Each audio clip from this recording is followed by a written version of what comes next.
Okay, last we left off, Final Fantasy IV, Cecil is... God damn it.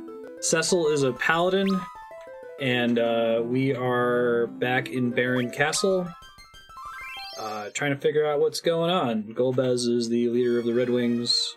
What's the deal? Let's find out.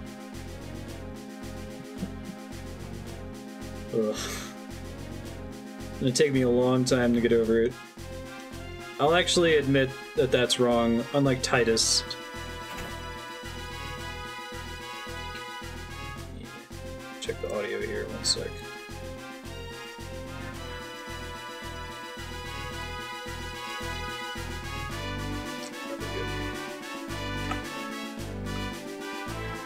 Cecil's an actual name.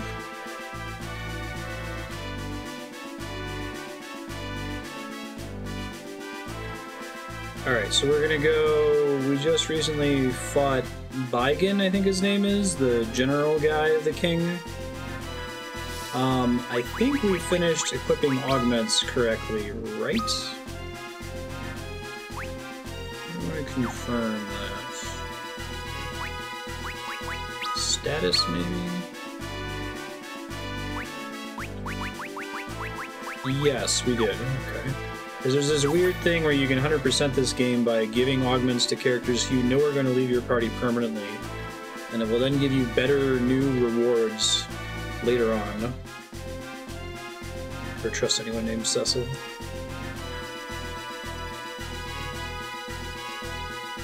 Oh, I'm really glad I don't have to use a circle pad for this game. Has anyone made like a circle pad attachment that makes it more like a traditional D-pad? I get that they made it this way so that it can close, but... Suspicious hallway.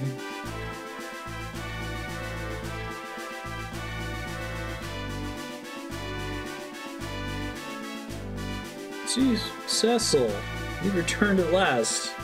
And all the stronger for your journey by the looks of it. Paladin, that won't do it all. The old fool who refused to surrender up his kingdom. He's not actually the king! Don't mistake me for another Scarmillionaire. What was he called in Final Fantasy II for the Super Nintendo? They certainly didn't have enough text room to call him that. They are fiends from Dante's Inferno, right? I watched that funny link that Aki was talking about. I think Serpy linked it in Discord. If you want to link it in chat again for anyone who missed it. Japanese song was about the four elemental lords. Drowned King Cagnazzo.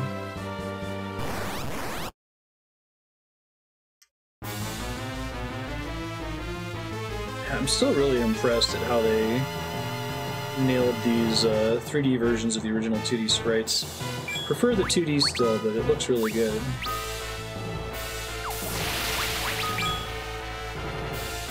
Oh right, I think he's got water around him. We shouldn't be attacking him, maybe? Maybe we can. I actually don't remember.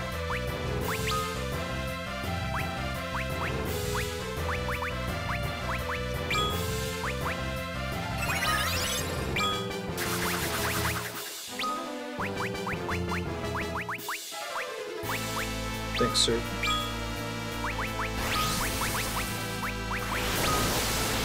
I want to cast one bio. Oh god. Alright. I think that did instant death as a side effect there. Shit.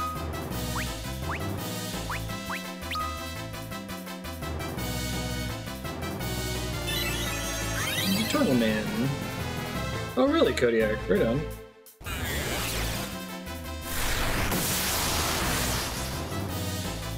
Yeah, some of those old sprites, I remember thinking that Golbez looked like a,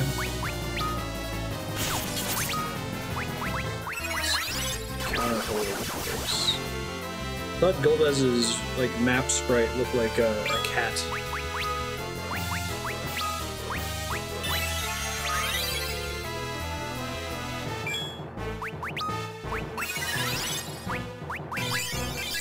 Pop the Kirago probably. Let's make sure everyone's topped off.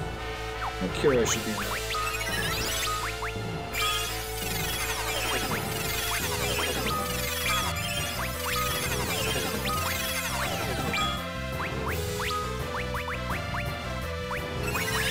The bio just so we're always doing damage even if we're dorking around on other stuff. Do you not get haste in this game? Is there only slow? It's been a while, I don't actually remember.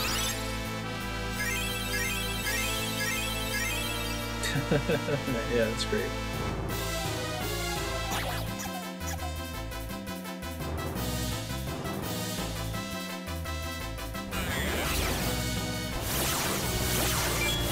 You dick. Wow. I do not remember him being such a jerk. Jeez. Rude as hell.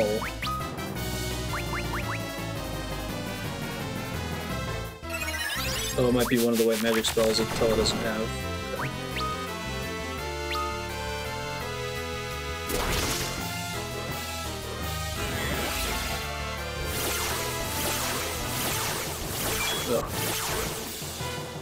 Lame. I don't think that there's a thing to wake people up, right? You just gotta attack them. Unicorn arm seems pretty fun. There we go, cast haste. I see. Well, that won't do.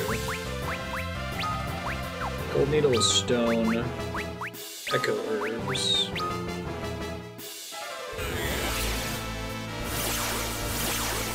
Yeah.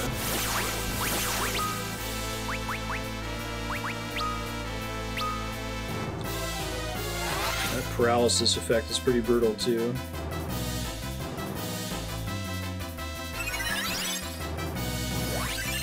I may have only ever fought Cagnazzo in the easy type. Is this pretty similar to his moveset in the other releases of the game? Or they give him a bunch of new powers? Explain why he's kicking my ass now.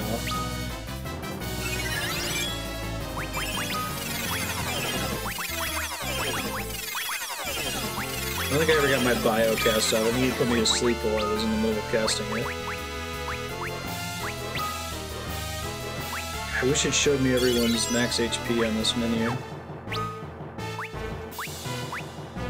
Let's see, let's keep popping this sooner on people if we can here. Good pronunciation guide.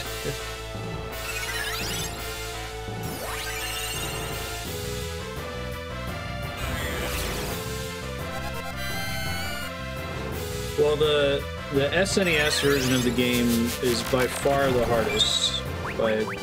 I'm sorry, by far the easiest by a really wide margin. Like they explicitly went out of their way to make it easier. If anyone played the Super Famicom version.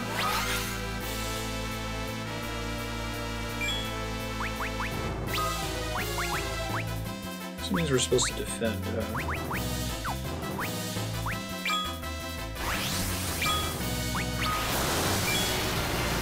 To get their defense off in time? Not quite.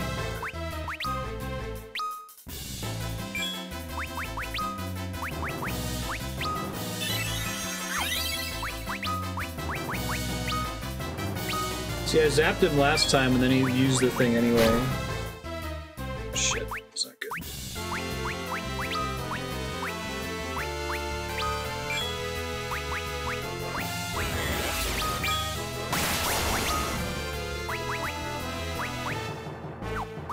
That may have been an easy type thing.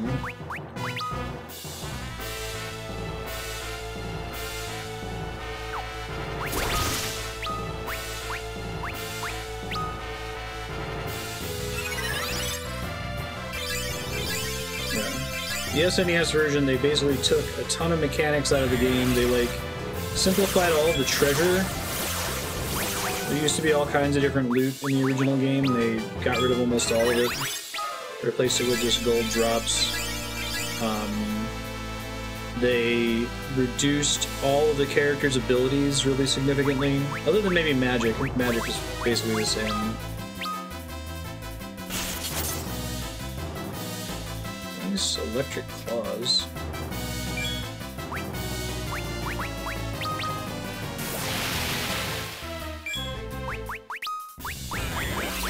I can try casting Thunder here. I don't know if it's gonna cast in time though. We'll see. Oh, he healed that time. Weird.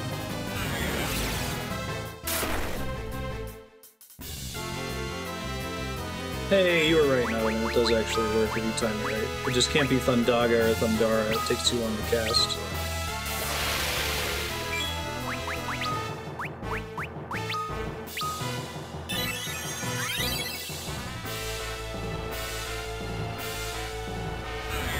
Do they schedule GDQ that way?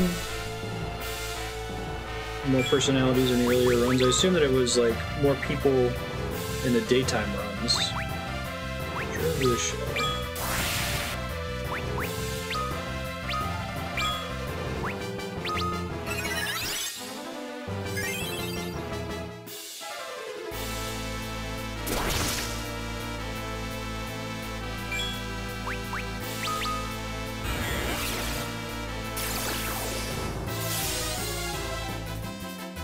Oh, shit.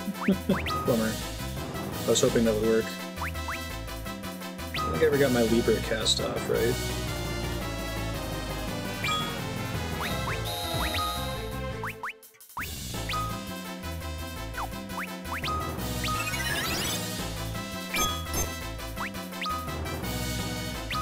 Can't analyze, okay.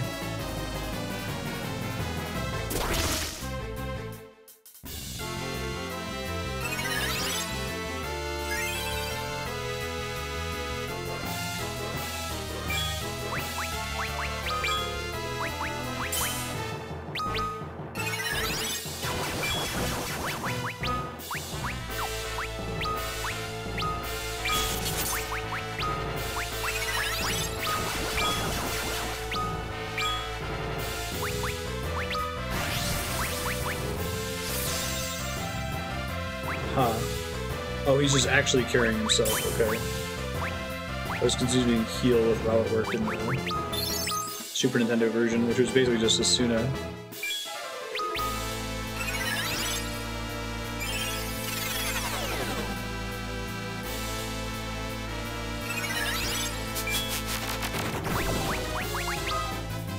Nice miss, good job.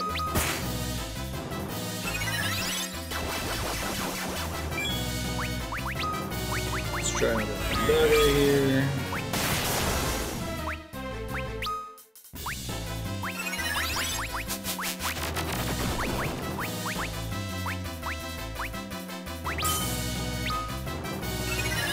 I'm guessing his Tsunami attack is magic damage.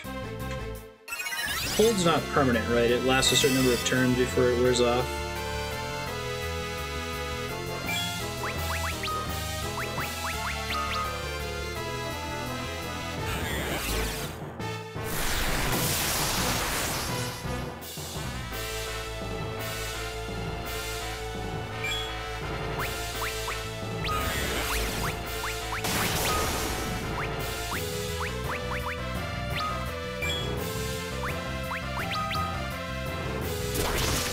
How does the math work on focus? Do you actually get extra damage out of it?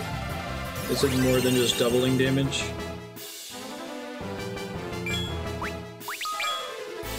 Creature's based on spirit. Okay.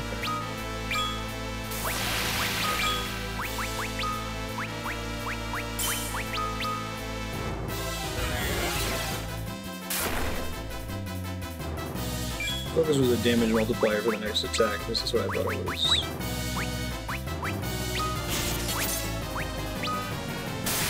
Hey, we got it. First try. I was pretty worried after that first Tsunami. I think the timing just didn't work out because he cast slow on the party and I was casting Thundara and Thundaga. First try. Good job, team.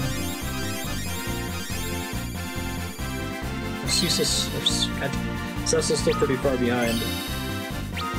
Hey, you got Drain and Cura is nice.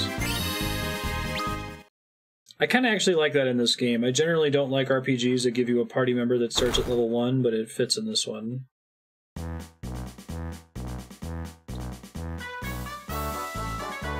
Tell him, Sid. How literal his costume is compared to his original sprite. 2 extra strength in the formula. 3 XP stack 2 of them. Okay.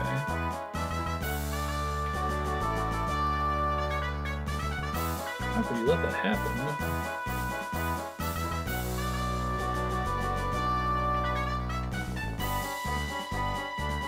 Who's this testy old timer?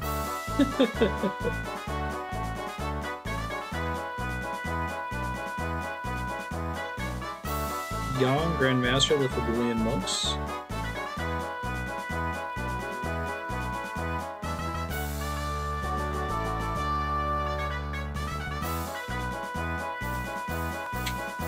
This is so much of a better localization than the SNES version.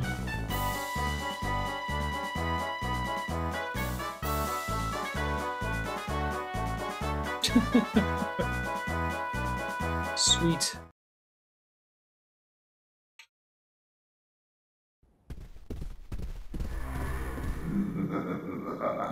Drowned King Cagnazzo depose. Oh, there's actual voice acting. Depose, but the wicked are not wont. Is it Cagnazzo? Alone.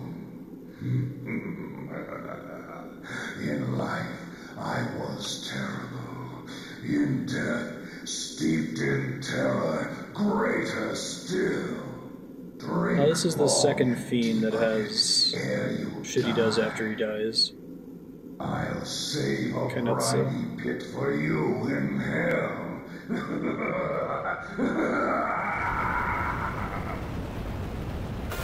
Love The walls!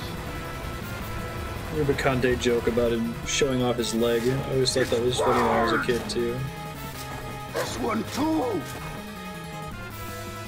I used to dual box in 11.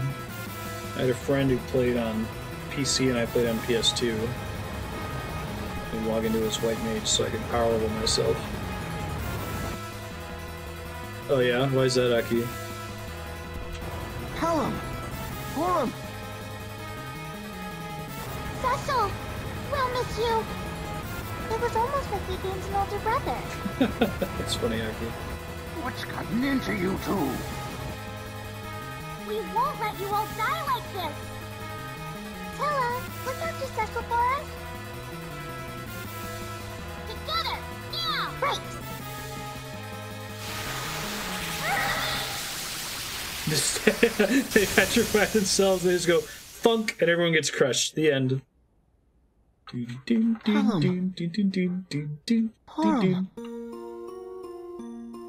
They turned themselves to stone? Hold on now. Esuna! I'm glad he does this. The spell has no effect. You're supposed to put the emphasis on the Any of us in had to Asuna? die. I've always said It ought to Asuna. have been me. They were only children.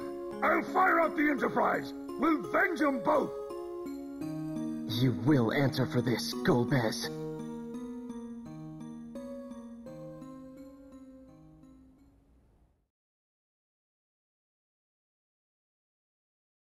I like when the game actually anticipates you're going to have that little narrative dissonance. Why don't they just use Asuna?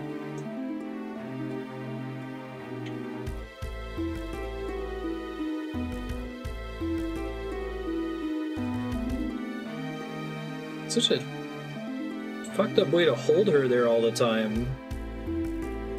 If you were held like that, like suspended from the ceiling by your wrists, biologically, what would happen to you? Because presumably she's been in that position for like weeks at this point. I always thought she was just tied up in a chair in the original Super Nintendo sprite.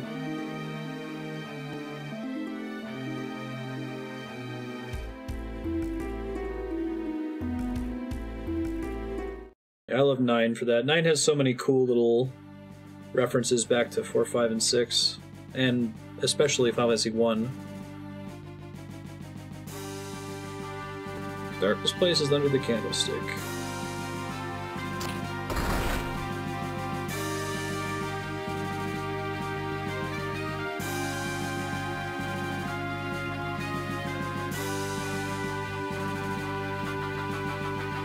And now we get to the part of the rental cycle where I was stuck for an entire week of having the game rented.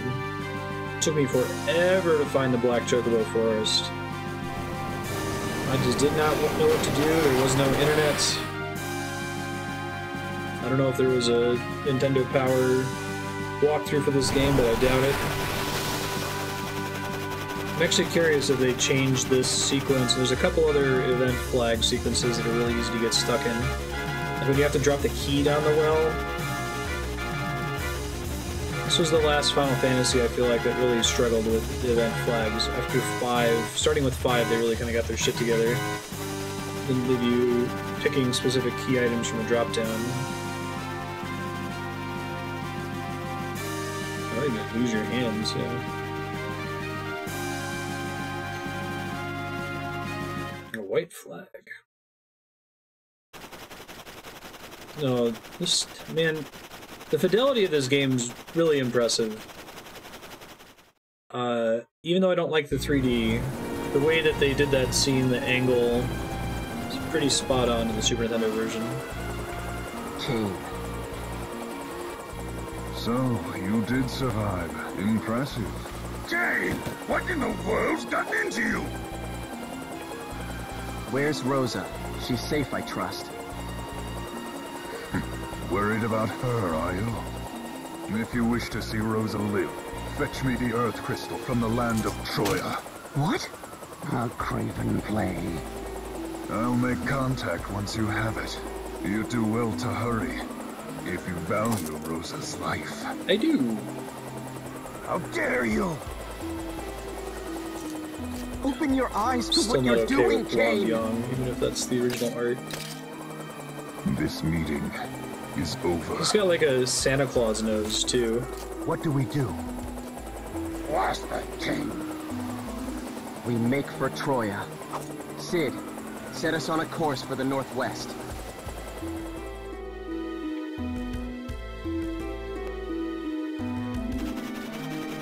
Hey, oh, there's an actual world map. So I can just uncover the whole thing now? Alright, I don't think there's anything that's in the air that stops you from moving. So this will be fun. Talk amongst yourselves. Pick a topic.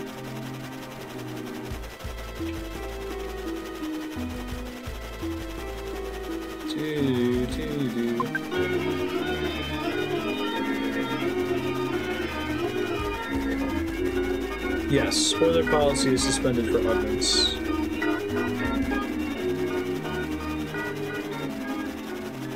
Since I don't know how they work and they're permanently missable.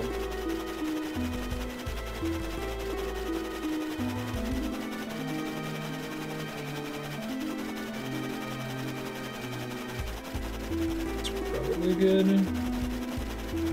Definitely doing that thing where I'm looking at the UI and not the game right now. Can I do any, like, how do I get those Palom and Porom augments you were talking about? The special ones for, do I have to go talk to their petrified bodies or something? So now I'm in the Cavern leading the Baron. Still go back and get auto potion and Kaipo. Okay.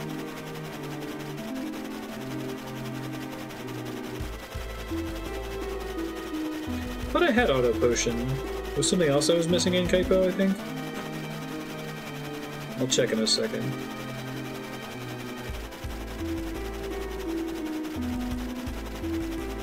The cavern leading to Mist, you mean?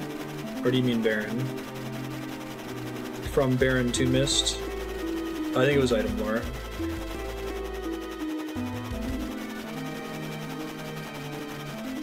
Oh no, it must have been auto potion because we were. Well, I think no, it was item lore because you were saying that in that whole sequence you can equip item lore to one of the twins, and they can use the spell items and do a bunch of damage, and it also affects the damage from using rods as an item, right? Oh, the sewers leading to the castle. Oh, like and it wasn't there before, or did I just miss it when I was traveling through there earlier?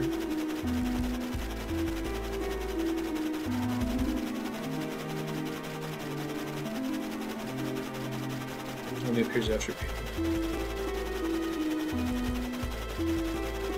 Cagnazzo, you said? Okay. Let's go do it then. I was hoping I was going to get map completion for doing that, and I did not, but... yeah, why would you ever go back there? Oh, man. I don't know how I feel about these, augments. get there trying to do... It's like they were specifically trying to add things for people who are super familiar with Final Fantasy IV already, and looking to play through the game a bunch of times. Can't land the desert.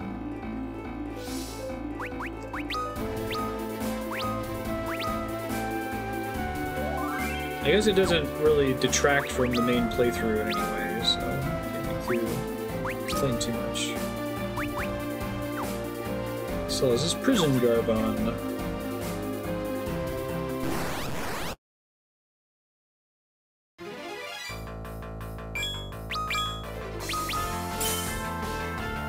Everybody back on auto battle. I'm probably not going to be in a lot of random battles that are trivial though.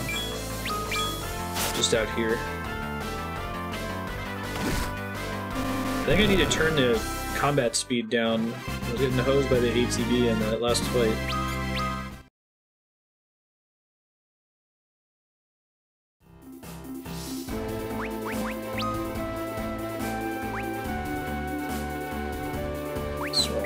Okay. They haven't all the way returned to this, let me think about it. In Final Fantasy IV, you have a rotating cast of party members, and you never have an opportunity to swap people out, like in the end game. They don't say, okay, now that you've seen all the party members, pick who you want to use. In 5, it's a fixed 4. In 6, you can swap them out however you like at the end. In 7, you can swap them out however you like for the whole game. 8, you can swap them for the whole game. 9, you can swap them at the end. Probably closest to 6 in that respect. And 10, you can swap them the whole game. So they haven't really done this like again, right? Where you have guest characters that leave. Alright, there's our item lore. What are we doing on? Do we get a full heal from fighting that guy? We didn't. Okay. Stop at the end.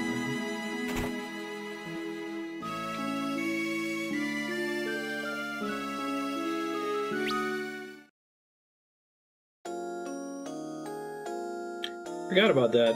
Man, I think I'm just gonna put 12 as blind when we play it. I might open the playthrough with like, hey, these are the things I do remember. I don't remember that at all.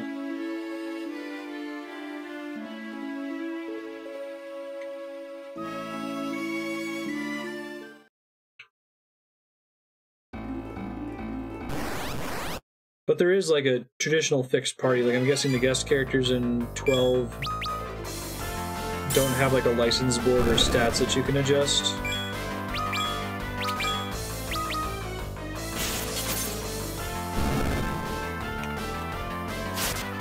It's sort of like the rotating guest character in what is it?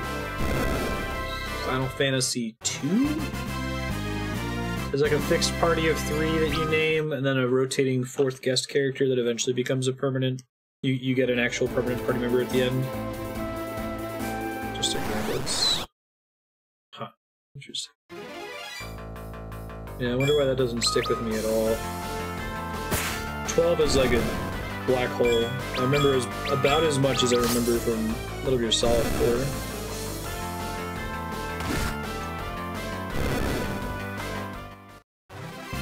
I remember the thing was Sid. I remember thinking that was cool. It's like the one thing that stuck with me. And I remember fighting some of the Espers early and really enjoying how you could basically make the game turn-based and fight Espers way before you were technically supposed to. That's our first opportunity to visit Marstead. I thought it was like blocked off and I could only land there at the airship.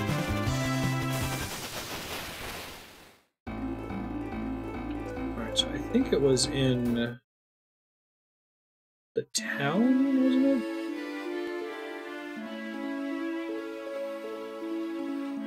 Maybe not, actually.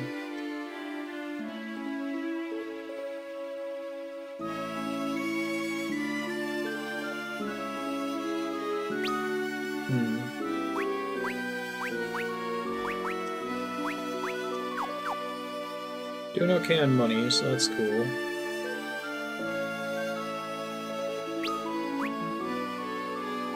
Kenpo. Yes. Upgrade for... Oh, it's so expensive, though. Jeez. It's not a gigantic upgrade for anybody.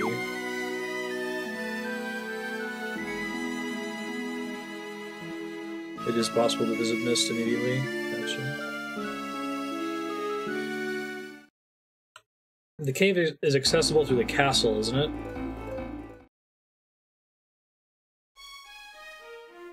I get back into the water, basically, and I can get over to it.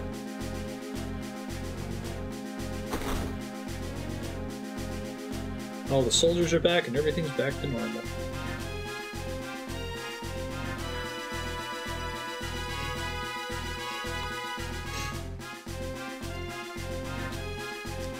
Me actually kind of pumped to play 12 again, and to play 13 for the first time.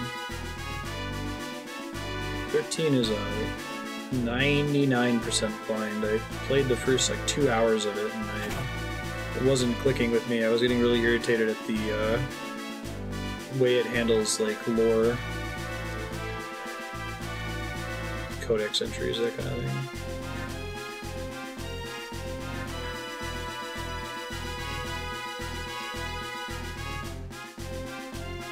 E3 of the Ancient Waterway? Okay.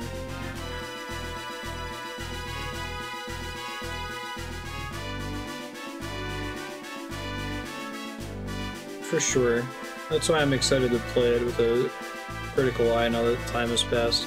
I think the linear complaint is short-sighted. As we've talked about a lot, like all of these Final Fantasy games, except for maybe the very end of Final Fantasy VI, are hyper-linear.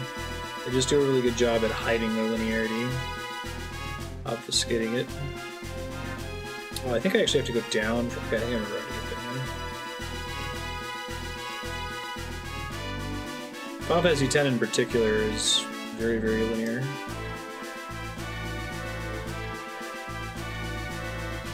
I also think that linearity is necessarily a problem. The non-linear part at the end of 6 is fantastic. Works really well, and I don't think they really recaptured that magic in any of the later games. That's how I feel about Chrono Cross. Chrono Cross is a super solid, just JRPG, PS1 era JRPG. I think it would have done a lot better and been appreciated more if they hadn't have called it Chrono Cross and made some kind of half-assed attempts to tie it into Chrono Trigger.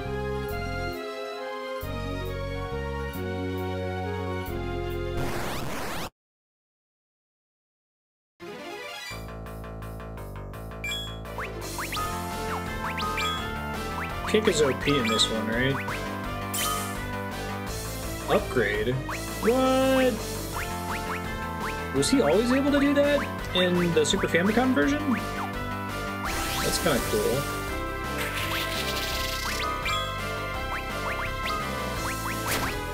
Definitely the sort of thing they cut, though.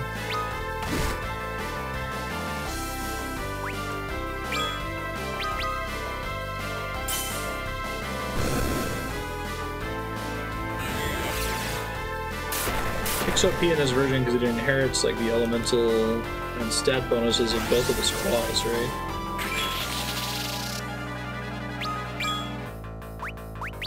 Oh, he still only had Inspect.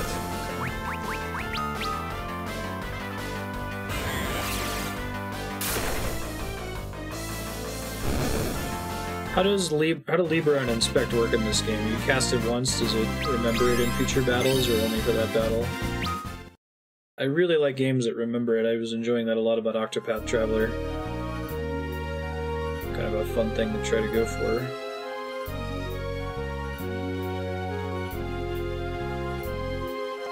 E3, so it's somewhere here? Try to cast exit when we're done, I guess. It's gonna be like a shiny thing on the ground, presumably. That's a per instance thing. I still,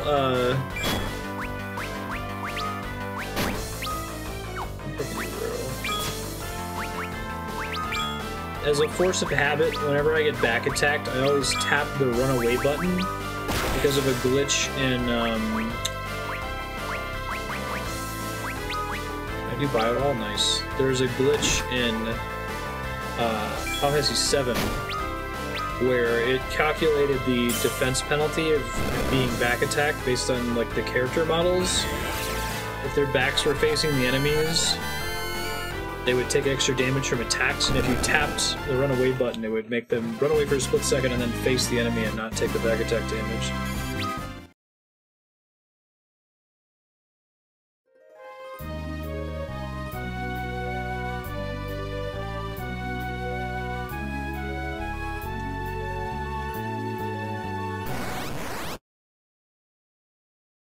Looking for an augment. It's on the floor we're currently on, at least.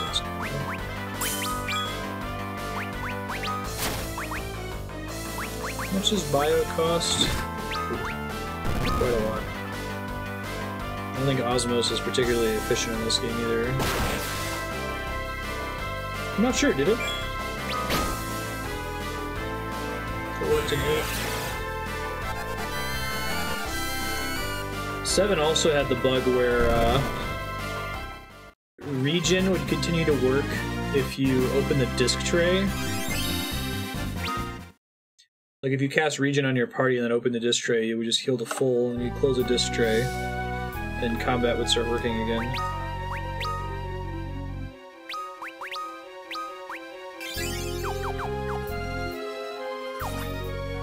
Cause them to turn around, they still took the penalty. Interesting. Hey, why would I come here? Oh my god. That's terrifying. Terrifying. Oh, look how helpful it is. Imparts the tsunami ability. So what does that do? Let's get out of here.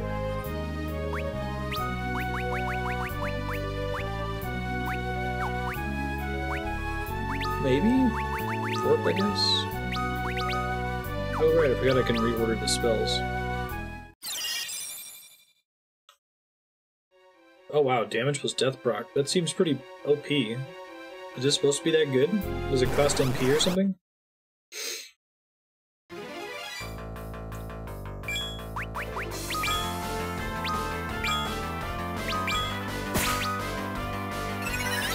Yeah, I really enjoyed that PAX panel I went to with Sakaguchi, where he said that it's a miracle that 7 even happened. Like, they had no idea what they were doing. That's why it has so many bizarre mini-games. So they're like, let's just try all the things.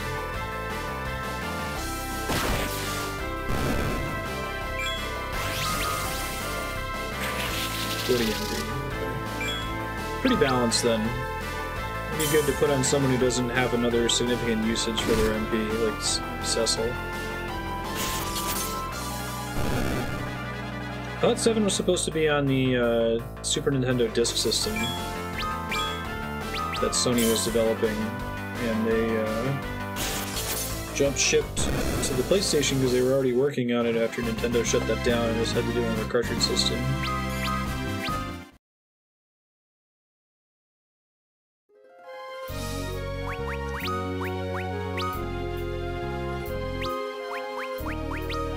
I saw there were some pictures on Reddit recently. Somebody actually got their hands on one of those Super Famicoms with a Sony Disk System.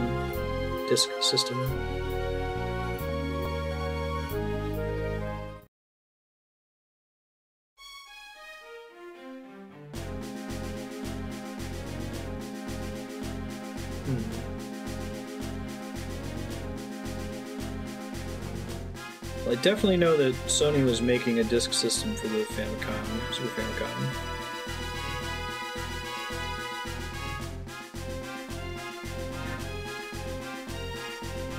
If you look at N64 ROMs, they are baby tiny.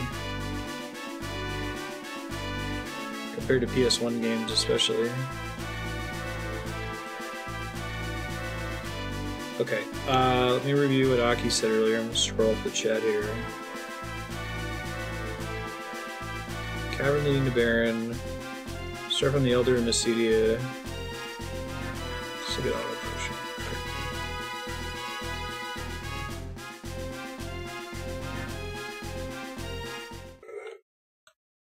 So the rule is I need to have 2 augments on a departing party member, is that right? So I need to make sure I have 2 augments just floating in my inventory to be ready to assign them to someone who I'm about to lose.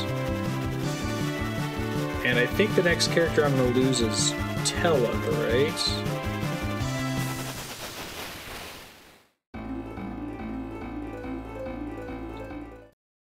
Two augments, okay. And will I have more opportunities to get augments between now and when Tella leaves the party? I think I've started 4 a lot more times than I've beaten 4, so it's a little bit hazier the further we get into the game.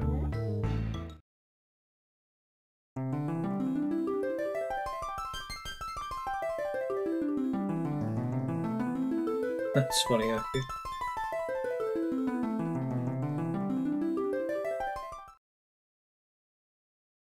Thanks for the link, Kodiak. Where's the Elder?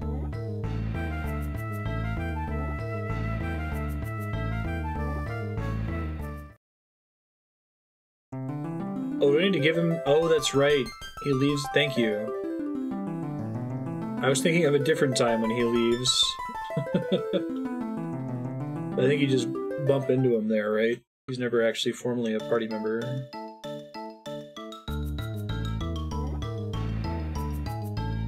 Because they have to be equipped with them when they're about to leave permanently, not when they make a temporary departure, right?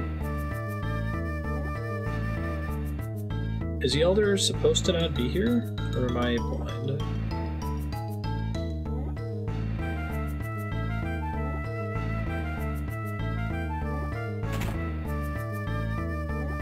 There's above the crystal chamber. Oh, is there a staircase in there somewhere?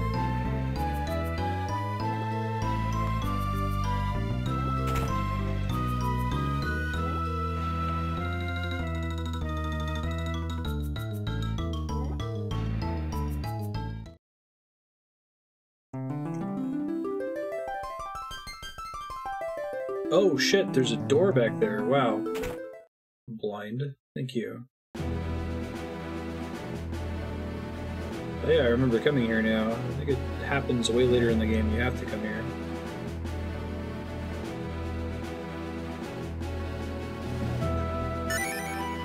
Fry Augments, Bluff Augments, Twin-cast.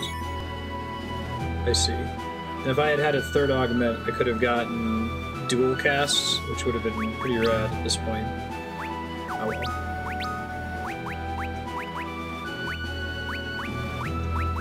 Now I could give twin cast to if I don't care about that, I could use that as a junk augment to give it to Tella, and then also give it as a junk augment to a future departing character. Might do that. Let's see.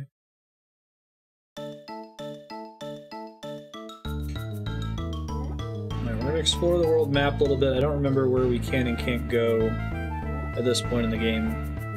So I'm going to try to go to all the marked locations, and then we'll go to Troia and progress the story.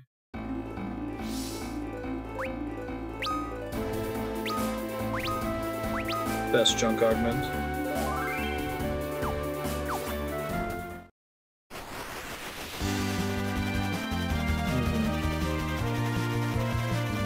I'm guessing Cry is just flat out better than Bluff, right? Because it affects everybody's damage against that target.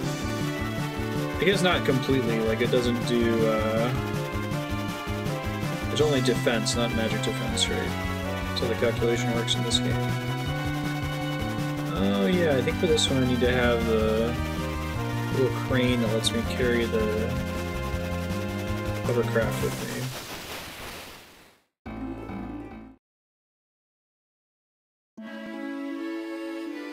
Mythril. Use a big one each year.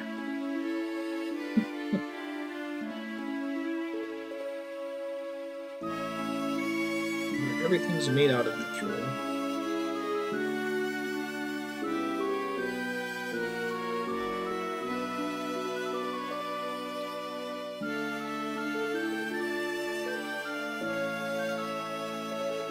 Halves the enemy's defense, yeah. So the useful augments we kind of want to hold on to until the end game, right? I already gave one to Cecil, which was probably not a great idea. Counter. 500 gil? That is robbery, sir. I could trivially fly to a cheaper town. It's one of those degenerate mechanics. I think the correct thing to do in that case would be to just let you rest for free, or rest for the cost of the cheapest inn in your airship.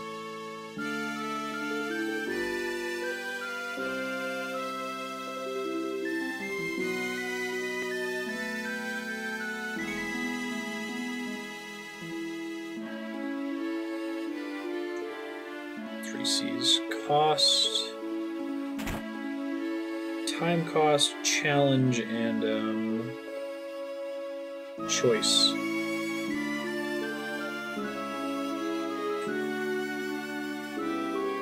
You give the player a decision, and there's no cost other than the time it takes to do it. There's no choice and there's no challenge, then whatever that decision is should just be made automatic. Like, choosing persona breeds, fusions. Toss up on some possibilities of the nature of the stream and the lack of dual casts. In a perfect game, you'd give up some stuff that are potentially useful to get more augments from temporary characters, and just use the useful ones in New Game Plus. I see. Dual cast would probably go to Redia.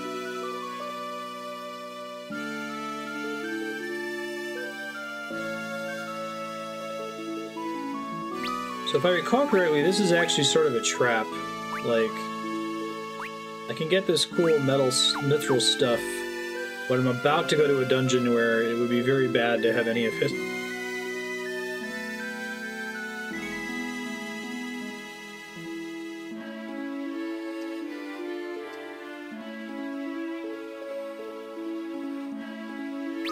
Dancing pig hype.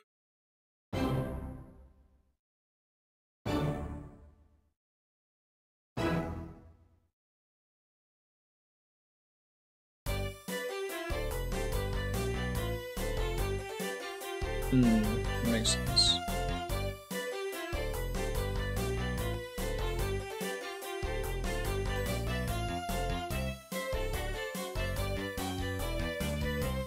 Come in here and cast a midi on everybody and just fuck up their way of life.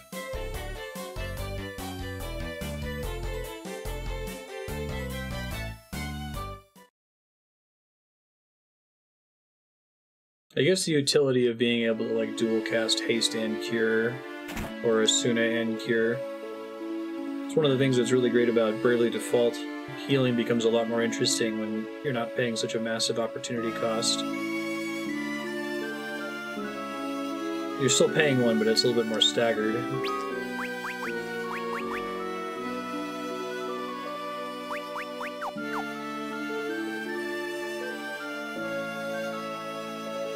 Is the game balanced around assuming that you have dual casts? Oh my god.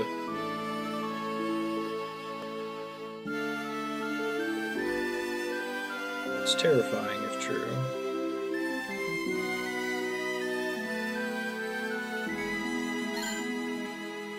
Oops, what did I just put there?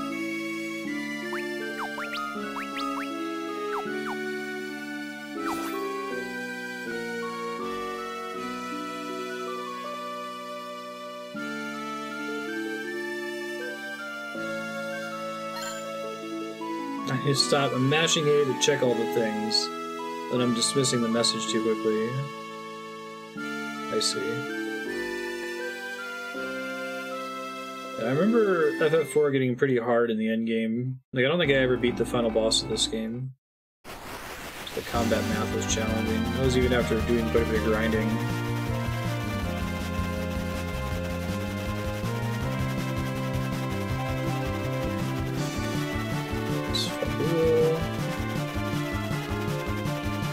Stuff only gets added to the map when I reveal it. I don't think that Chocobo forests ever show up on it at all.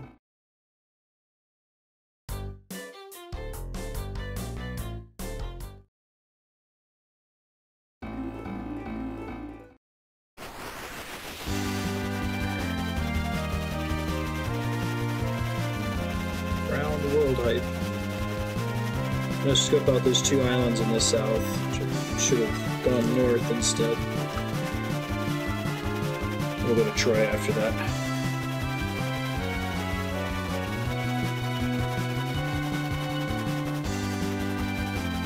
There's no good reason to go back to Mist right now, right?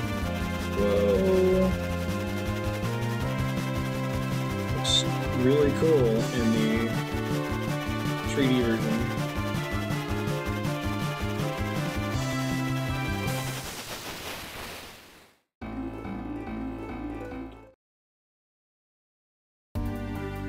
That was the kingdom that got destroyed really early on. Oh, Eblan, right. I think this is where Edge is from.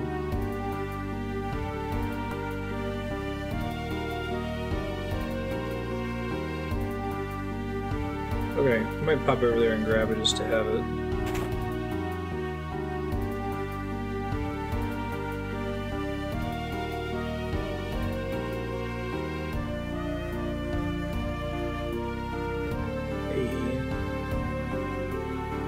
Oh, you can kind of see it.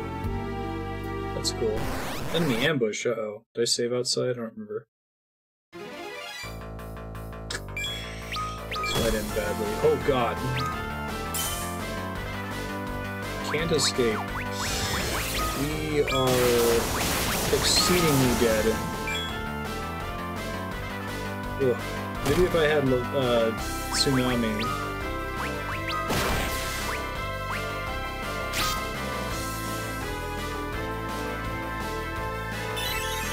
Whoops.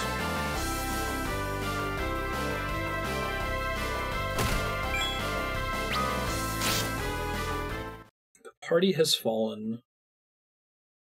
Womp. Womp. What did I save? Yeah, right. Trying to get a sleep blade.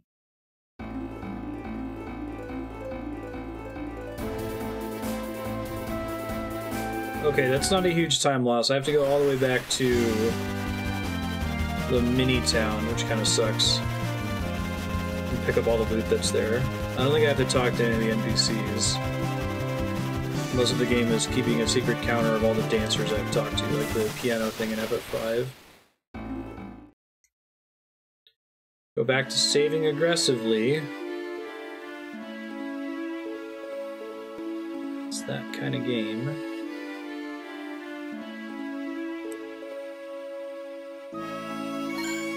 Maiden's Kiss. Oh, that makes sense. Because there's frogs here.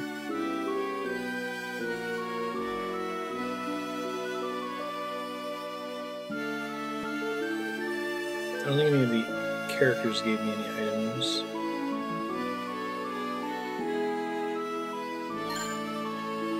Mythril staff, okay. And there was a dagger up here? I think that was it, given that I don't actually want to buy any Mythril goods right now.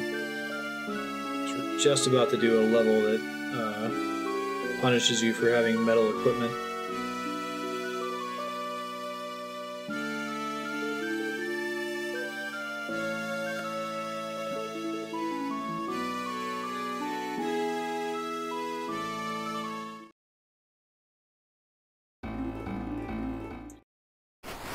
Okay.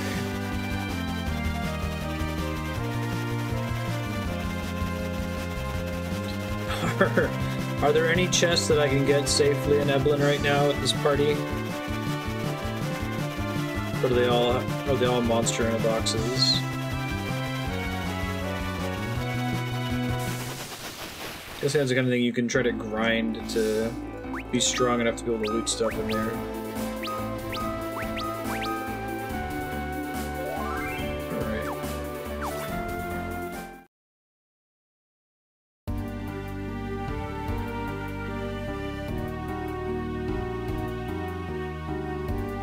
I do dig that they let you come here, that's cool.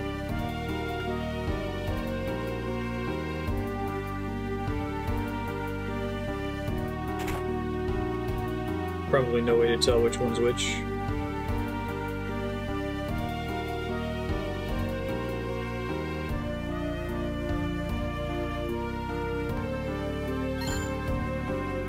Just got something.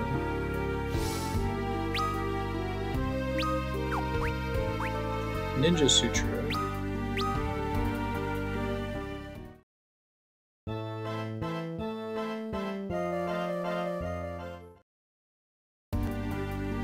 Oh, is it like doing something off screen? It was like the porno mag in the original game, right?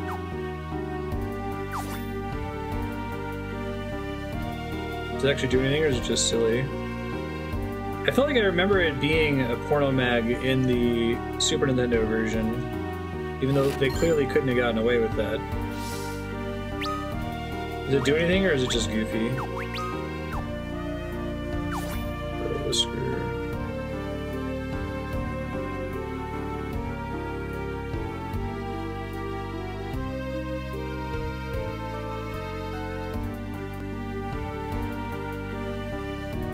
It's the wrong game for me to be finding porn in a flower pot. It seems to be Shadow Covenant, or Shadow Hearts Covenant.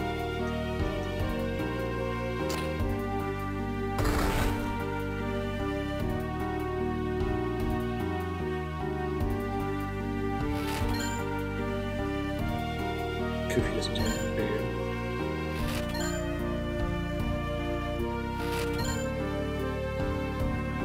you. Yeah, was it just called Smut? That sounds right.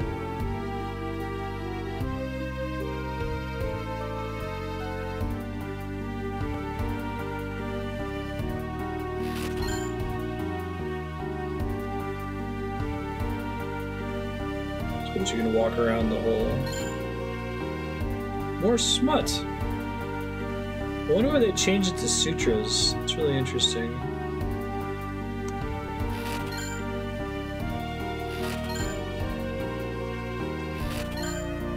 Shit. Well, now I know which 2 chests I'm not allowed to open.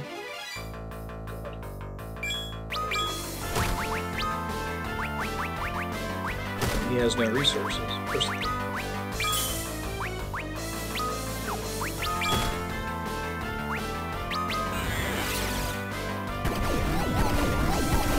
Watch them getting into it. Nope. Big maybe.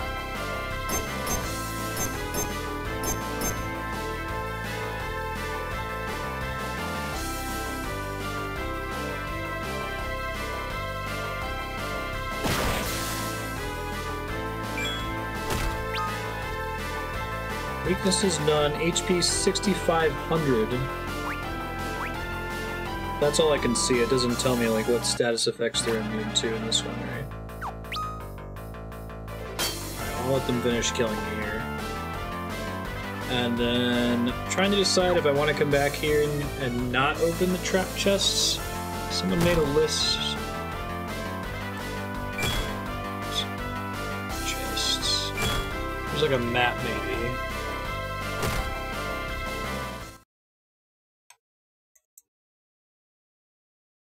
The party has fallen.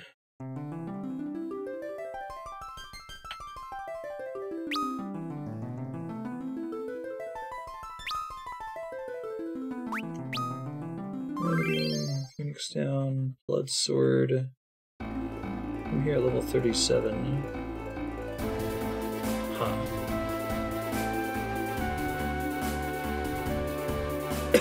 Excuse me. I'll worry about it later. I'll pop in just to mark it on the map and maybe grab some of the chests that I've already established I know are safe.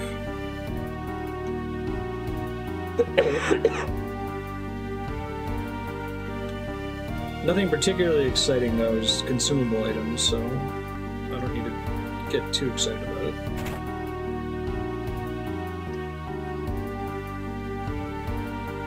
This guy goes up here.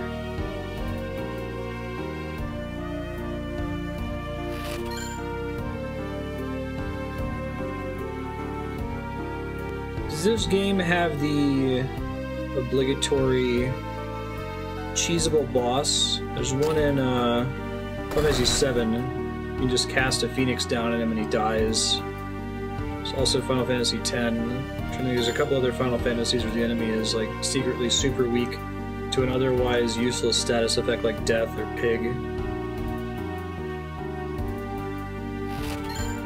can do the same thing with the boss on the train.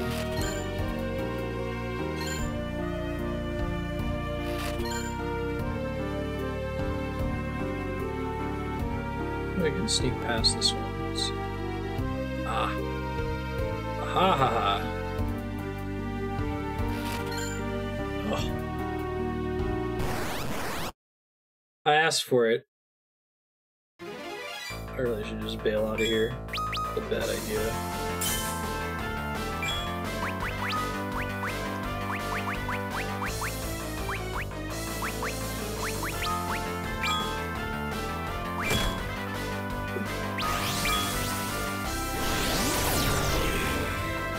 Blaster is just like instant death, I think, yeah. Oh, so much for getting to cast Pig. Guessing these guys are immune to Pig, though. Alright, why don't we... Let's not go to Eblan. It's a silly place. Nothing important enough to justify it just yet. I do kind of like that they did this, though. I feel like I haven't really played a JRPG that lets you access a area that will just completely destroy you.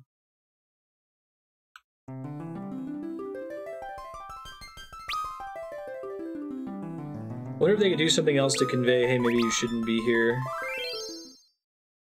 Maybe have tough but surmountable enemies that spawn throughout it. Use all your resources to win. I'm just going in to mark it on the map. Elben? Is it supposed to... What's the Japanese? Is it... Ebudon?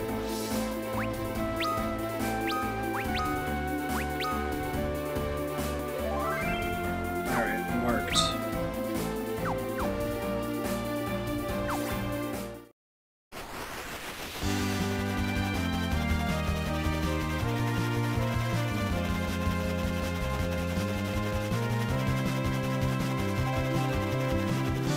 Looks like maybe a... Budana, actually.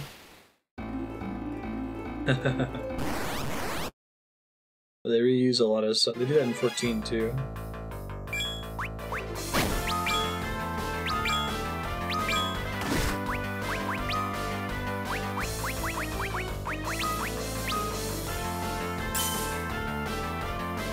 You know, I get what they're going for with Cecil's sword hit, but I keep thinking that the sound effect implies that the enemy's not taking a lot of damage from the swing. I think that's what it's supposed to mean. This would be like sparkly holy magic.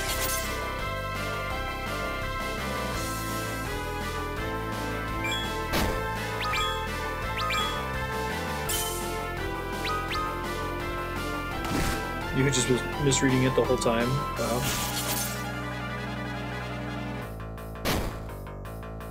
Alright, well, we're gonna die one more time. Games teach me a lesson about exploring the game world without being fully rested. Like, I think the first time I died, Tello was fully rested, and then after I loaded my save, I forgot I hadn't been to an inn in a while.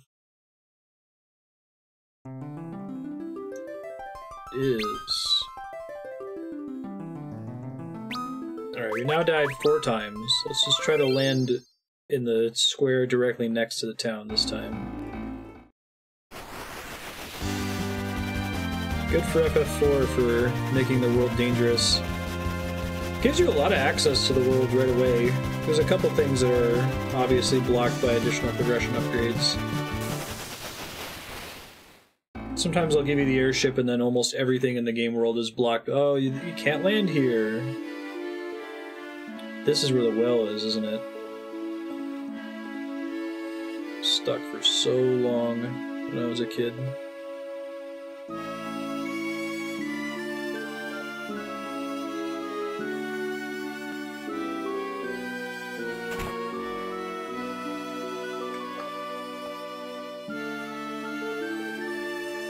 Telescope. Circorio's Observatory.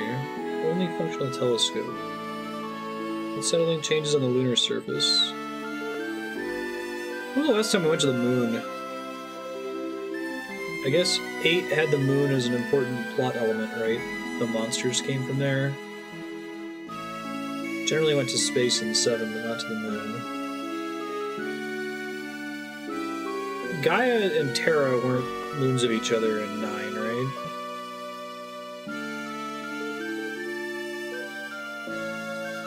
Very intriguing are twin moons. One is devoid of life, but the other shows unmistakable signs of habitation. In recent months, that moon's surface has begun to turn crimson. No kidding! Did they foreshadow that in the Super Nintendo version? The original script? I seem to remember being super shocked by the whole moon stuff.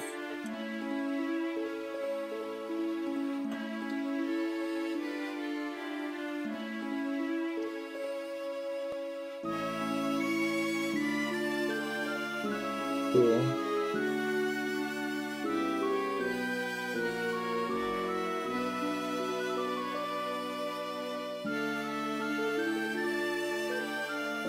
This game's pretty wild. In that and other respects. Mundane twist.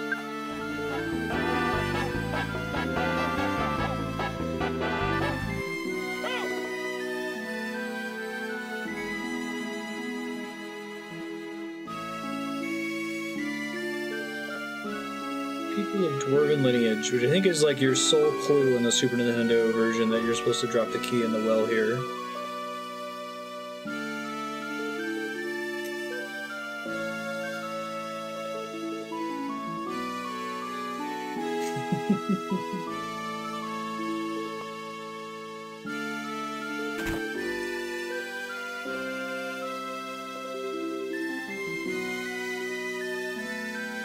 It had its own sun, which they called Magma.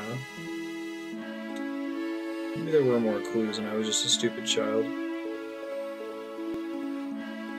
Still pretty easy to miss, though. Especially if you didn't happen to visit this place. Occasional earthquake.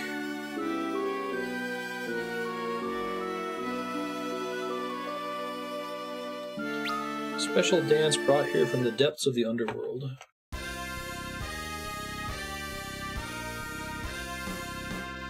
Rally-ho.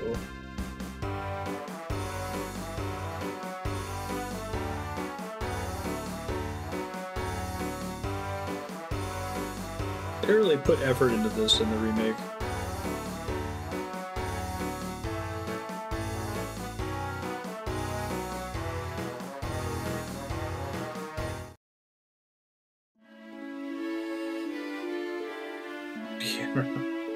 Is this the true meaning of chicken dance?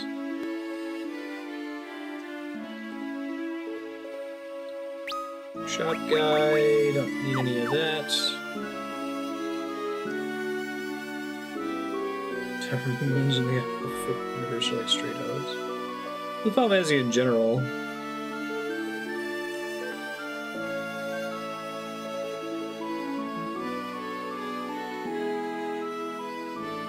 $50 gil, that's much more reasonable.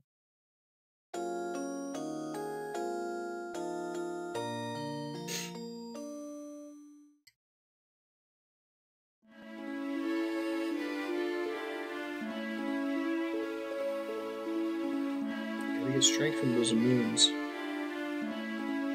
Moons are pretty cool. Earth's moon is very special because the apparent size of the moon is just right compared to the apparent size of the sun for there to be eclipses. If it were apparently larger or apparently smaller, you wouldn't be able to get that effect with the diamond ring thing.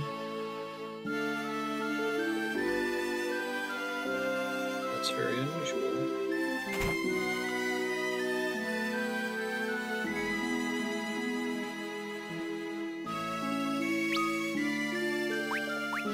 Iron is probably weaker than Mythril, I would hazard. So I gotta mash the A button around everything else.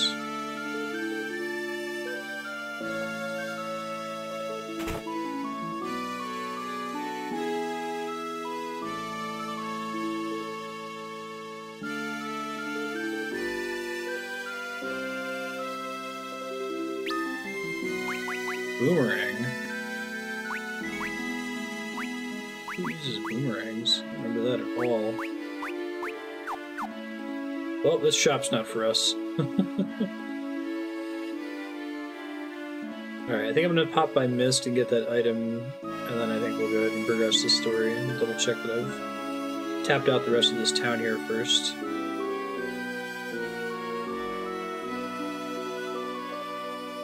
I seem to have forgotten.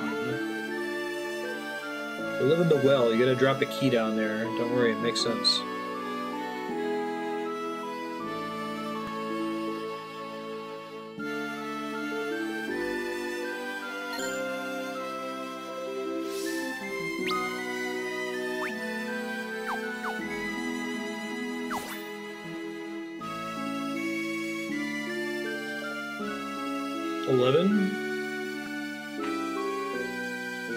I still would like to do a playthrough of the main 11 story, probably just through Promethea on stream. It was a really solid game.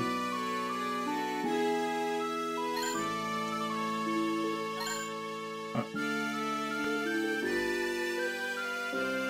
How is that private server you were talking about? Like, do enough people play it that it's feasible to experience some of that older content close to the original challenge level?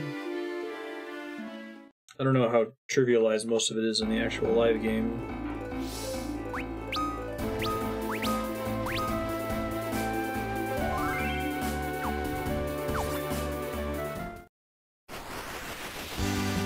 And retail and stuff. I could see doing retail just because 11 was so brutally hard and frustrating sometimes. And, like, I've kind of gotten my little injection of FF11 nostalgia from the thing they added in 14 recently. If you don't know, Final Fantasy XI was Square Enix's first attempt at making an MMO. It came out shortly before World of Warcraft. And by modern standards, it's got a lot of cancer mechanics and ideas, like losing XP when you die, de-leveling if you lost enough XP when you died, and that kind of thing. And then 14, which is Square's current MMO, which is quite a bit less cancerous, but also has a lot of just zero-sum quality of life features, and it's very homogeneous because it helps to make it more balanced. 14 recently decided to do this, like, FF11 nostalgia area, and it's cool if you've played 11 before, but, like, you lose XP when you die, and there's no party finder. Like, they got rid of all of the niceties and quality of life features to try to recreate the original experience as much as possible. If you didn't play shitty MMOs from 13 years ago, you will not feel any joy toward it, just sadness. For 2005 era, right out of treasures. Okay.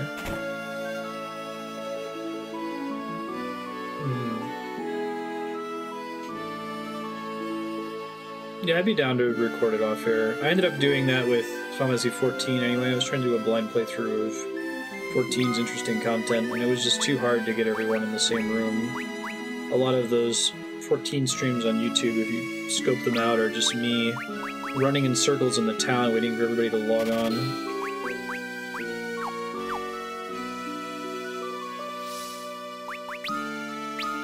I don't remember 11 having a really unnecessarily long main story either.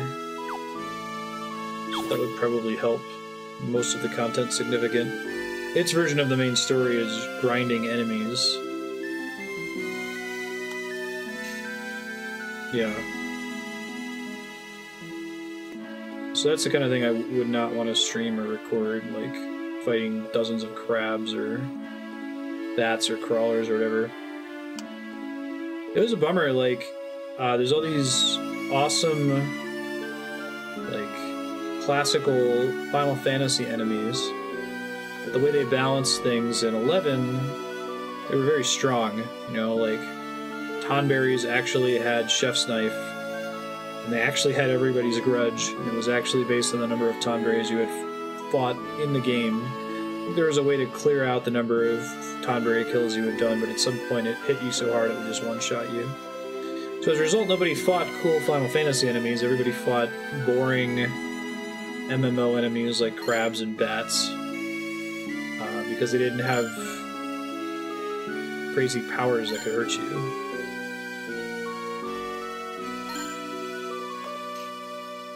rank 1 missions, the end of Chains of Prometheus is 30 to 40 hours of story.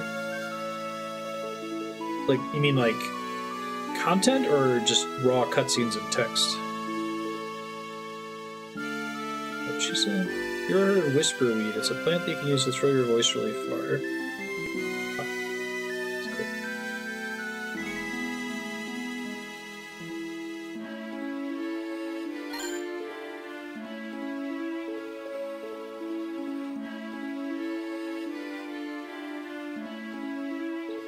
Travel time cutscenes, the reading stereo, and text missions. That's actually not too bad. I think that cutscenes and text alone in 14 is like easily 100 hours across Realm Reborn, Heaven's Word, and Stormblood, the 2 expansions.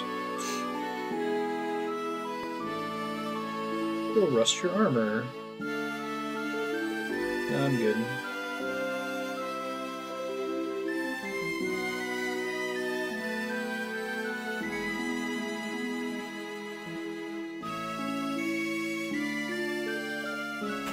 I remember being stuck on Ultimate Weapon for a really long time in 11. It was just a really, really hard, brutal fight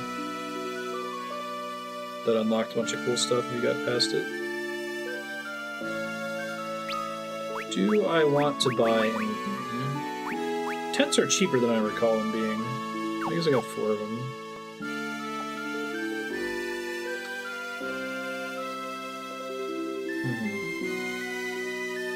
They converge fairly early though, don't they?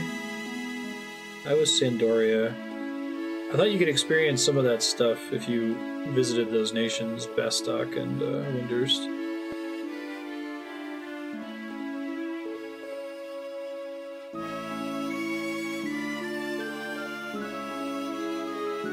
I wonder if anyone else has tried to like bring back an older 11 era MMO in earnest, like I guess Ultima Online was a contemporary EverQuest Adventures.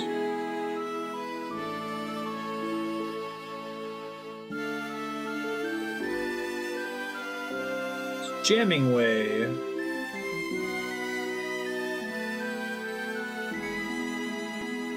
Promised 2 different ladies I go out with them. Are you gonna be Datingway now? Cheatingway, the 2-timer. Okay. Talk to the lady who works at the bar there and buy me a little time. Alright. I don't know how I feel about that, dude, but okay. The bar and the inn are the same place. Maybe not. I don't see a place on the map marked pub, but maybe it's one of those other unmarked buildings.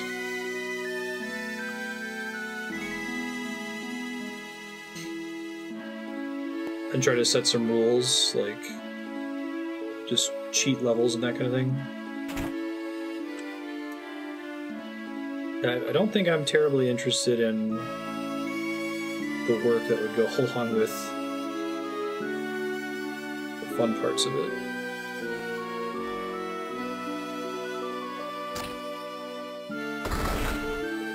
Like, I'll do the work of difficult fights, that stuff's fine, but the work of like actually leveling up.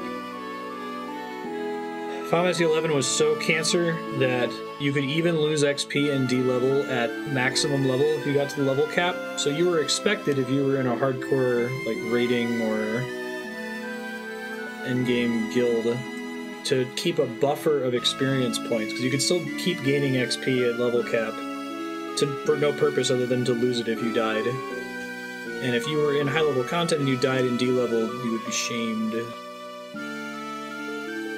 Those were the days. I want to fly in a black chocobo. These ones are farm raised. They can't fly like the Fairhopes. Yeah, when I rented Final Fantasy IV when I was a kid, I was stuck here for an entire rental cycle. I must have missed that message about going up to the forest to find the black chocobo. Hey Raker, it's Scrooven.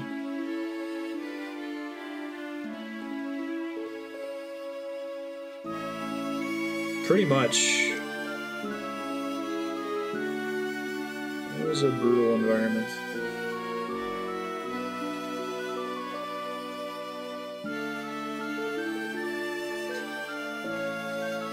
Yeah, right, because if all of your gear was, if you were, what, level 60, let's say, and all your gear was level 60, you de-leveled, you would just be naked. And now you gotta keep a set of, I just was a moron and de-leveled gear to level yourself back up.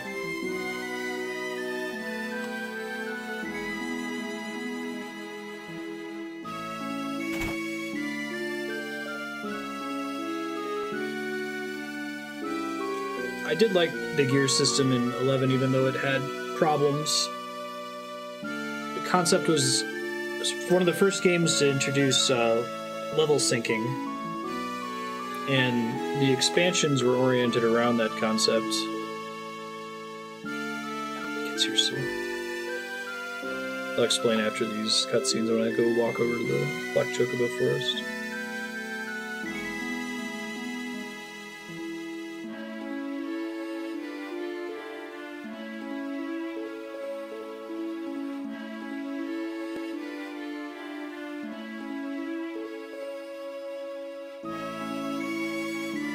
Thanks, Jammingway.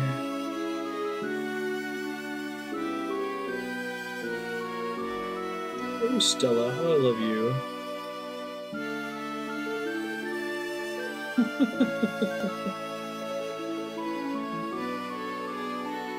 Hey, there's old lady prostitution in this game, but they got rid of the smut for some reason. Weird. I do not have a member's writ, I'm sorry.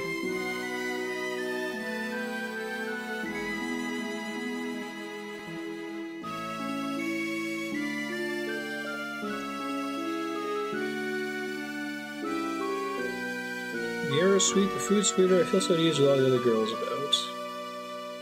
Troia is like almost all women, or at least it's governed by women. It's matriarchy. 100k gil, wow. Where do you buy it?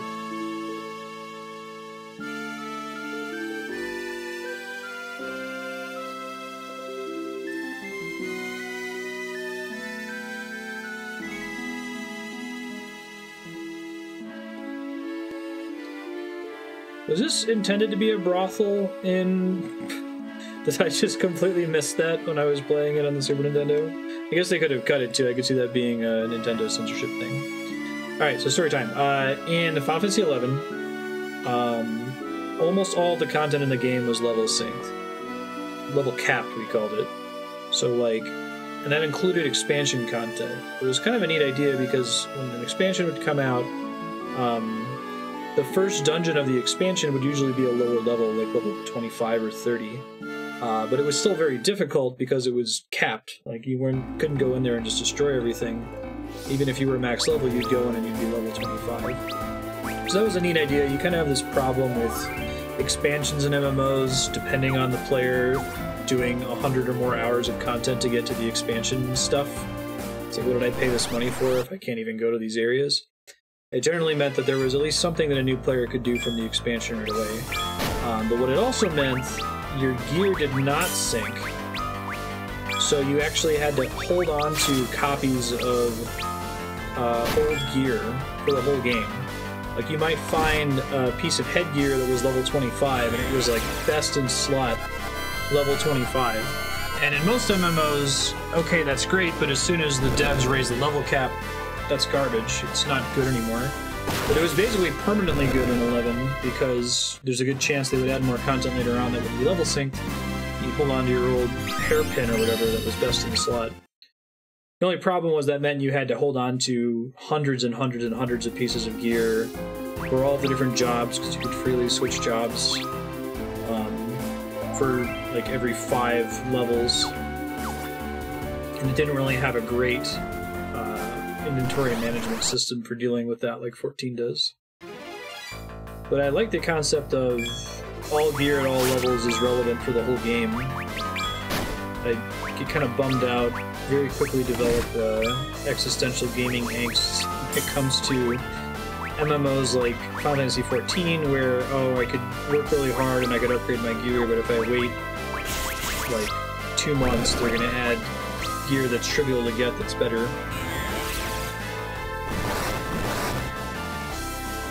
It's in the same room as the person asked for it, by the entrance is nobody that sells it. The only purpose of grinding 100k gil is to get the Guild Farmer Augment. What does the Guild Farmer Augment do? So could you technically get it this early in the game, Aki?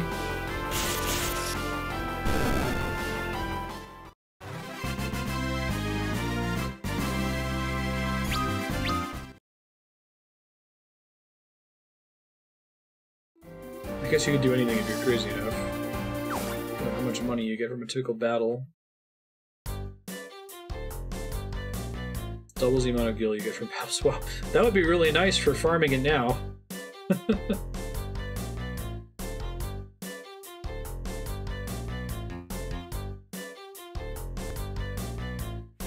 Let's top everybody off.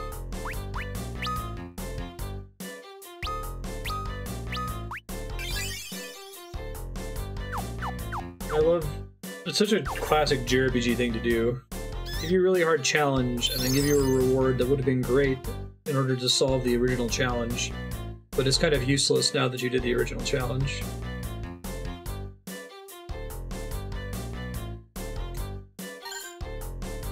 In a perfect game, you have to use it as a junk augment for Sid or Tella. Interesting.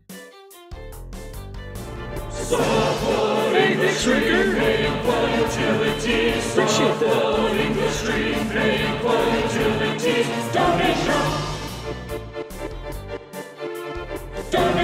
Dang, that's like 50 bucks. Thanks. Appreciate that. Actual literal amount. That's awesome, man. You have unlocked the second Jaden chiptune stream.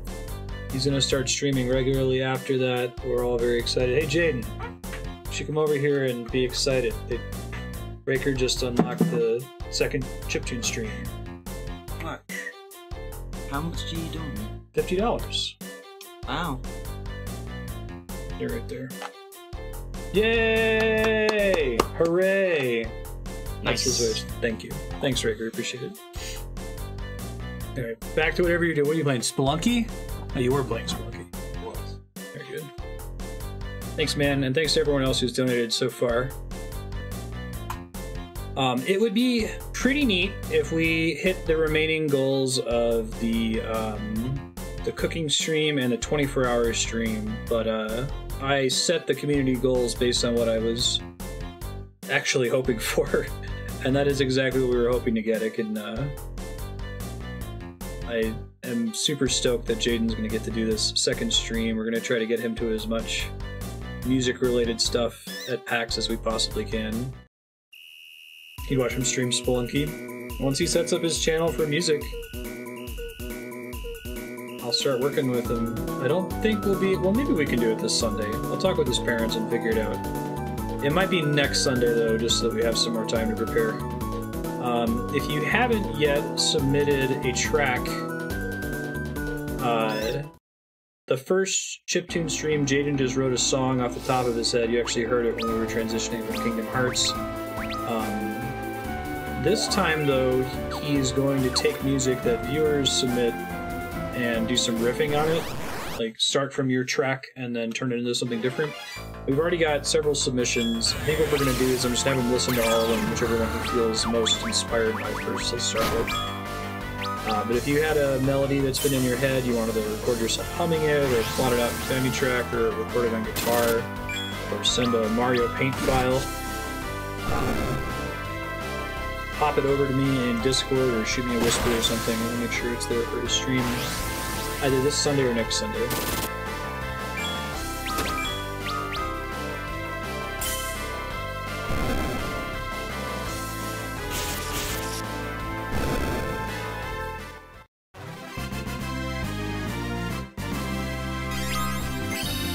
Sweet action. Did his strength go down when he leveled up? Is that how it worked in the base game too, or is that new to the DS version? That's funny. I guess he doesn't need it, but... interesting way to show he's getting old.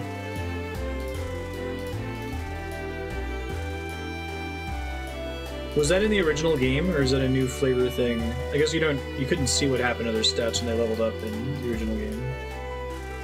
Epops. That is a word I've never... Is that an actual English word?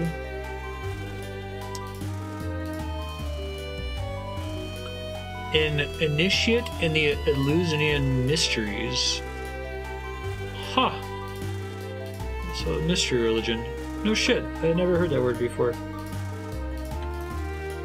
Thank you, nerdy localization team. His strength going down.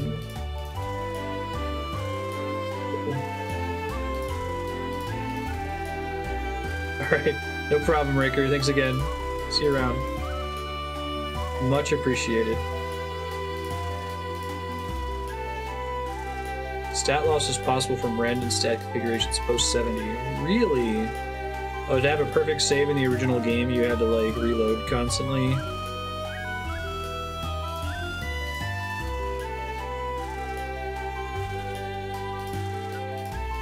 Troy's Lady Counselor.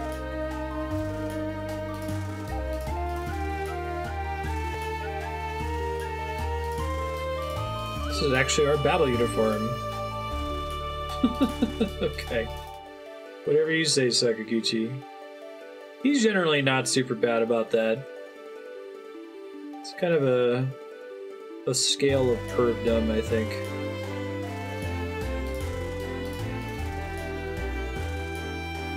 After 70, you had to reload every time someone got a level until they got the stat gain you wanted. Stats based on your equipped augments.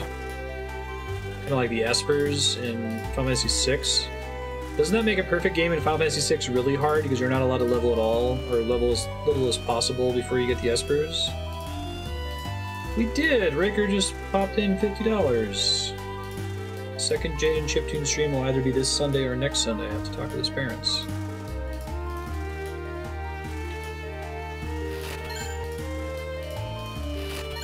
Very exciting.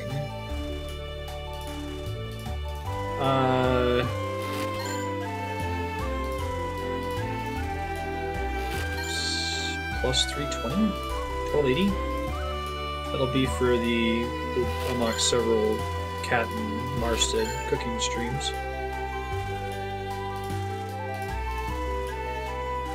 And 1200 to unlock another round of raffle ticket rewards, more sub-block hours, and eat sprites, that kind of thing.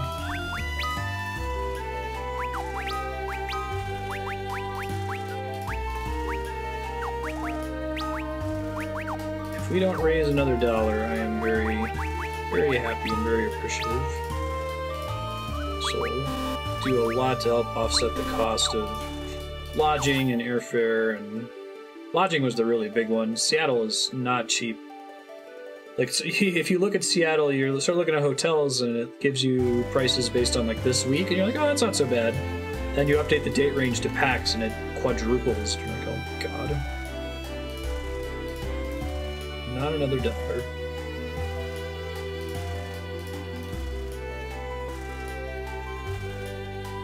Once our dungeon, but it now serves as a storage vault for our treasures. No.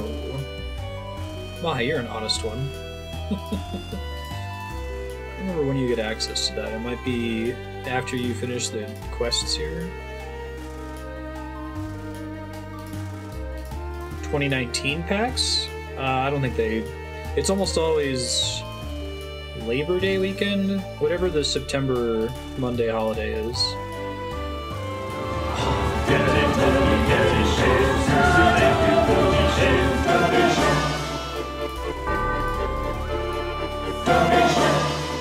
Yeah, I know the sound effect is super long, but... Suffering the stream, paying for utilities. Suffering the stream, paying for utilities. Donation! Did you see how much they donated? Donation! Oh, that's like $100 or more. Thank you so much. Thanks, Nodovan. That's awesome. Appreciate it, man.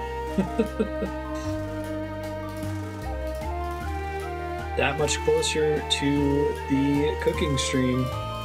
I'll start hyping up the cooking stream. I'm pretty stoked about it. I think we're going to do at least one grilling stream. I should be able to get the camera to run outside without too much work.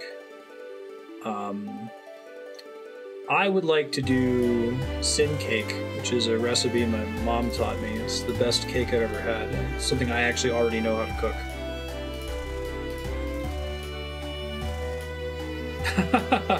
That's awesome, Donovan.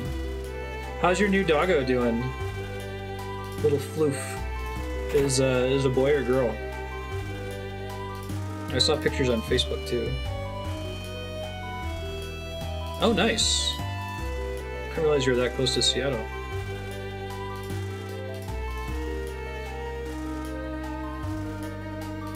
Misha. And she's perfect. Aw, that's adorable. I think I want to talk to the elder ladies first. Let me do that real quick. Oh yeah, no, you should totally go. I mean, that close, I'd almost consider being an enforcer. It's a bit of a trek, but...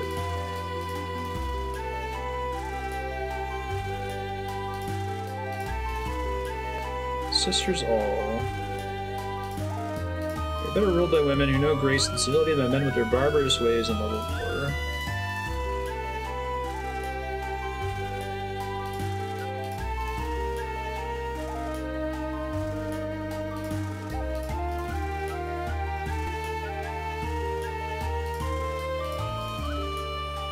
That sounds awesome.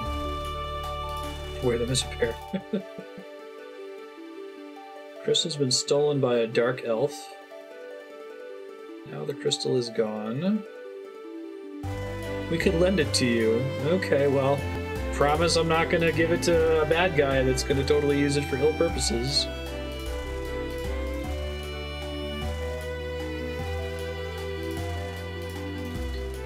I think that the Dark Elf Cave, I mentioned and joked earlier that Final Fantasy IV is a game that I love as a whole. It is greater than the sum of its parts. I individually hate almost every part of it. And the part that comes to mind when I say I hate every part of Final Fantasy IV is the Dark Elf Cave. Oh my god. It may just be non-clinical childhood PTSD of wasting multiple rental cycles on first trying to figure out how to get there, and then dying there over and over. You could bring a bow in there? Shit, so I guess that helps. I just kind of dealt with Cecil being useless, punching things, casting Cure.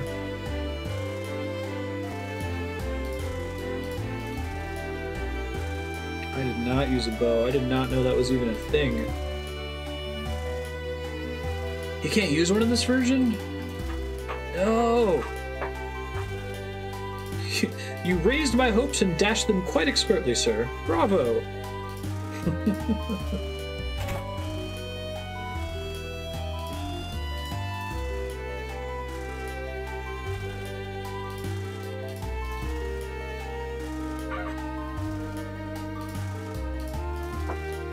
He had a fragile constitution to begin with.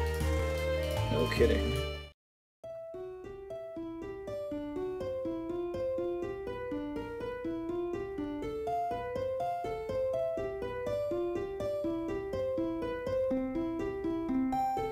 Aw.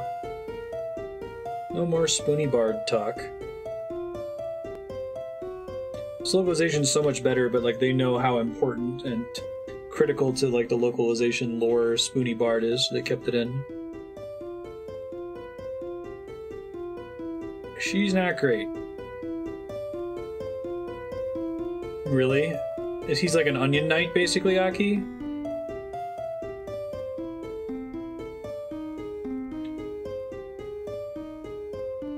It doesn't punish you for bringing metal arrows, basically.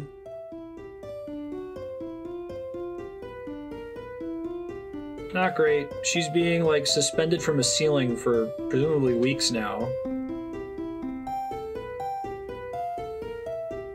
Maybe they let her down to pee? That's funny.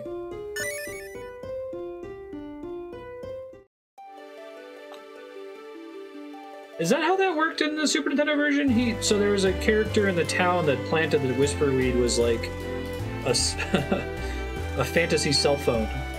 I remember him communicating with you, but I thought he gave you like a tiny harp, and he talked to you through his tiny harp. Like his harp talked to your harp or something. Godspeed, sir. Echo harp. Okay, that makes more sense. I actually kind of like it being a weed. The echo harp is so on the nose, like you know exactly what he's going to use it for.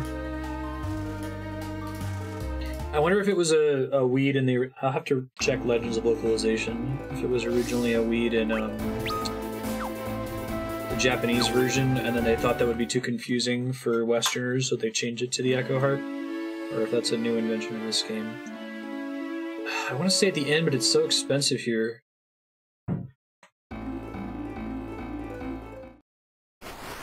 Oh, something in the after years uses it? Interesting.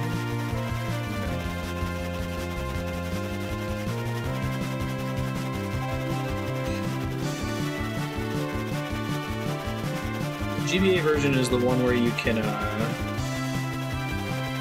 get all the party members back and make your own endgame party, right? Is that balanced, though? I feel like the whole end of the game is very balanced around the specific party that you have.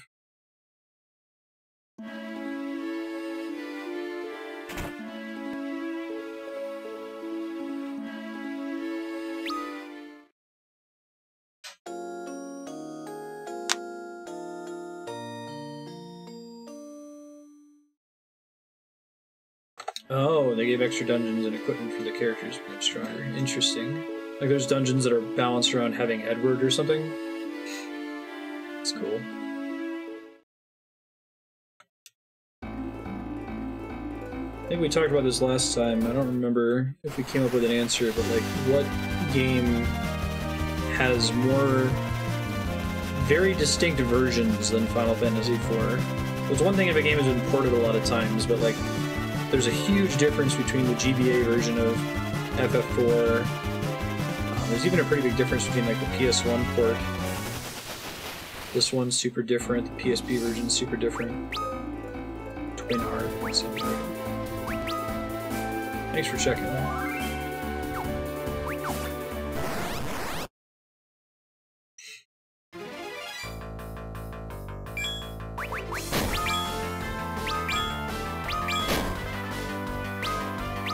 Oh yeah? Which one's getting the re-releases? The first one? This guy 01?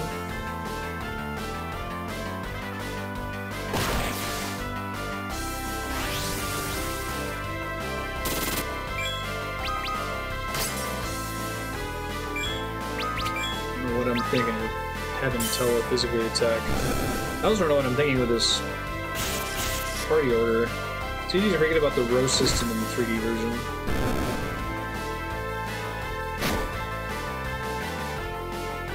Wow. And they're pretty different across the PS2, DS, PSP, and PC.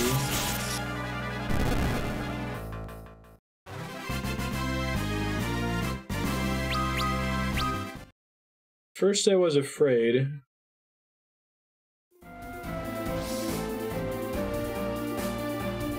I forgot there were a bunch of versions to choose from.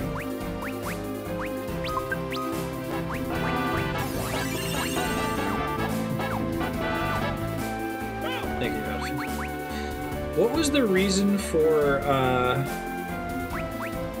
why is it a gold needle? I know the hammer is a Japanese myth.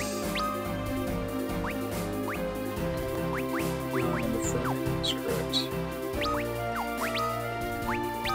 I think we actually just want Tella on the back.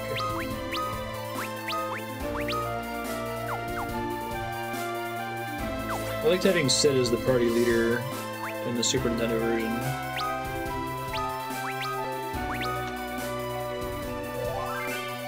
Wait, do they have different dialogue depending on who's in front? That's kind of cool. Significant amount of work, too. In this game, you use a gold needle to cure petrification. Sewing needle. Gold plated needles intended for cloth are reputed to have a smooth glide both through the cloth and when threading, which may be intended as a means of piercing the stone. So they don't know for sure. It sounds like Sakaguchi just kind of made it up. It's neat. Yeah.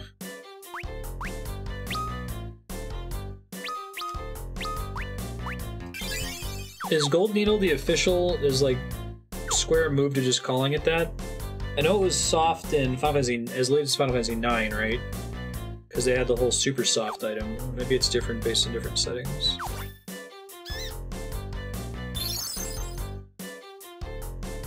I guess so.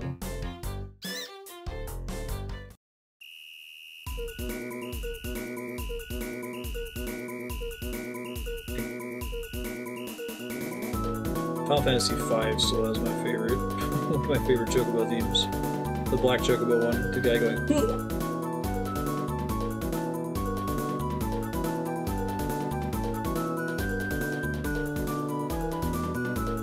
Oh, maybe. His son uses a needle as a sword.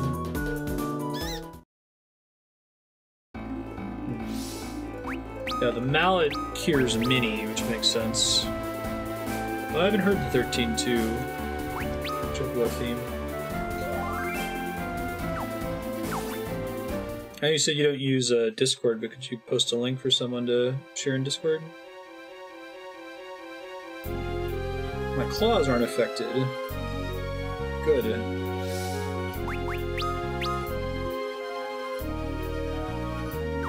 I should go back. I think that they sell some stuff for this dungeon in Troia. I should make sure everybody's equipped. I want to equip all their metal stuff first.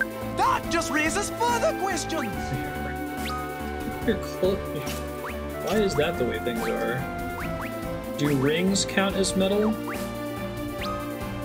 To be fair to the game, it's a really cool concept. Magnets, how do they work? Yeah, right. Okay. We didn't want to balance this around Yang not being able to do anything. I guess once they decided to give him equipable gear instead of just having him be an unarmed monk, it actually would have worked really well if he had been just straight unarmed, right? You don't see too many games that go for that. Single player, anyway. I guess Ayla and Chrono Trigger is true unarmed for the whole game. Black belt? How did it work in FF1 again? I played Dawn of Souls once, and it was a long time ago.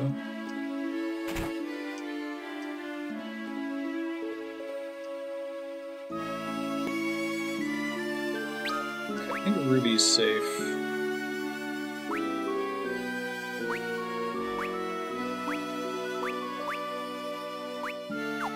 Is Ruby basically already okay on armor? Hold on.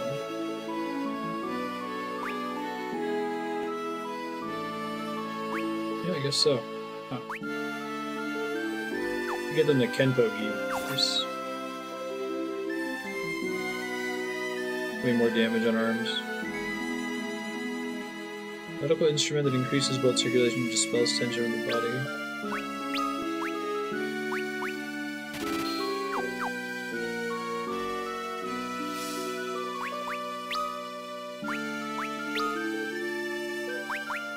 More attacks per round, wow.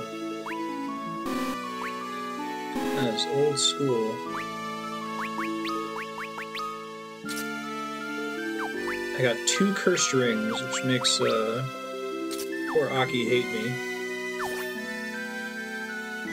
Even if I could use all weapons and limited spells, Black Belt Master is a brutal damage dealer.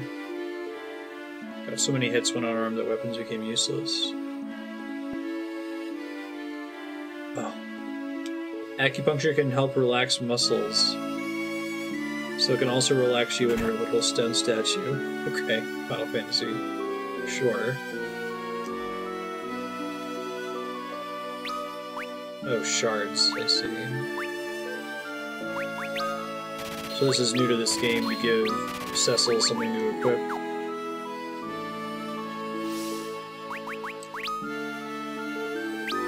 Yeah, that makes sense though.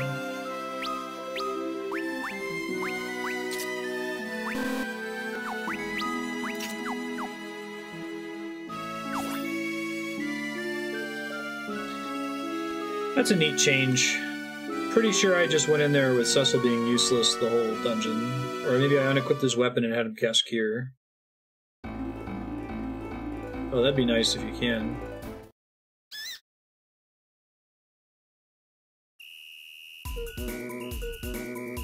Curious needle of gold with the power to restore life to those turned to stone. Purified by white mages, the holy essence enters the body to the skin, dissolving the curse of petrification.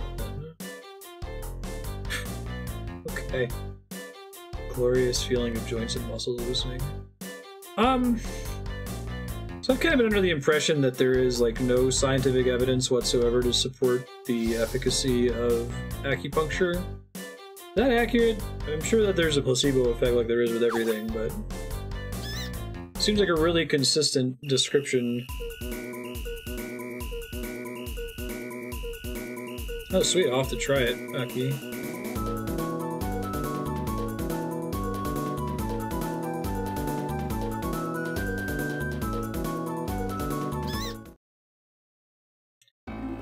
Alright, let's do this.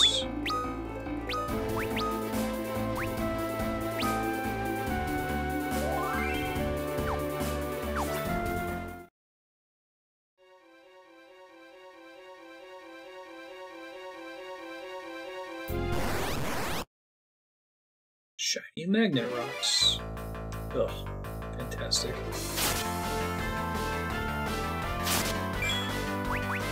This is great. Alright, it's basically all on you, Tella.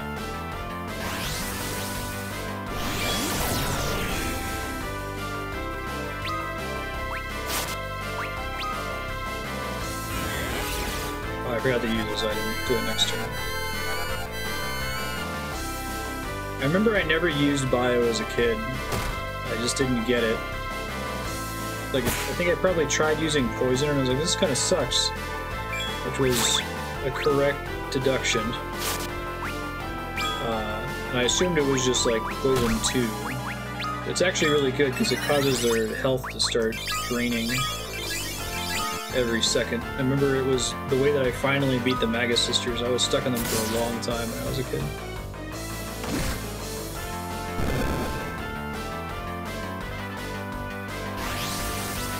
Most studies lack the record. Okay, thanks, Kodiak. Yeah, that's what I've heard, that it's impossible to distinguish between a minor emotional benefit. Oh wait, recall costs MP, doesn't it? Shit. Maybe Jan can kill him before he uses it. Alright.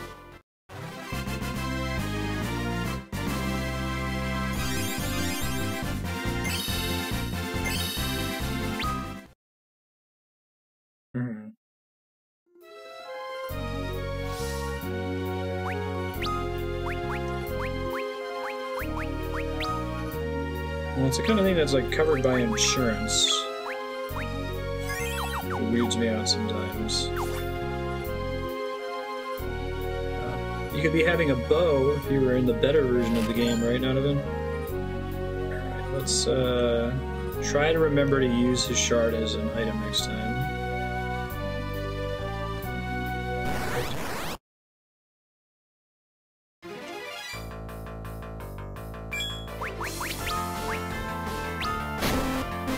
It does not work, but thanks for a great question. It's a cool idea.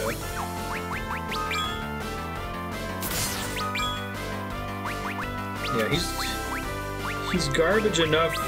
Well, maybe I'm just supposed to use him as a white mage in here. Oh wow, he's to petrify. Shit, okay. That happened. Ethers are tough to come by in this game, right? Like, they're fairly expensive. I can never keep track of games that make MP easy to get versus almost impossible.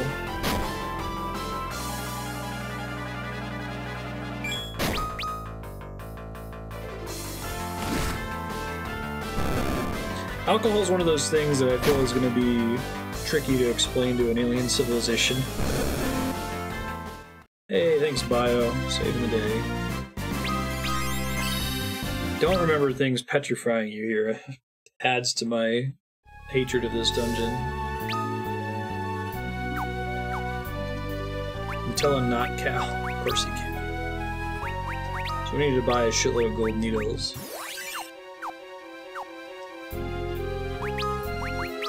Yeah, for marketing purposes, I agree.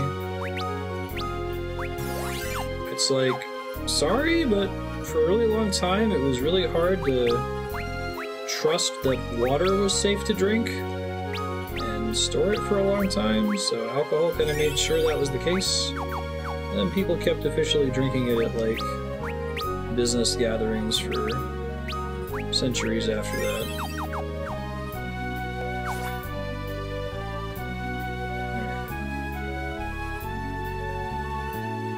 That's true, they might have their own drugs. I think the weird thing about alcohol is, like, in our current society, its position compared to other comparable drugs.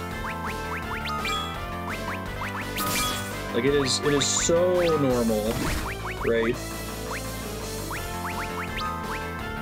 Like, but so dangerous compared to a lot of other drugs that are not dangerous by comparison and are not anywhere near as socially acceptable.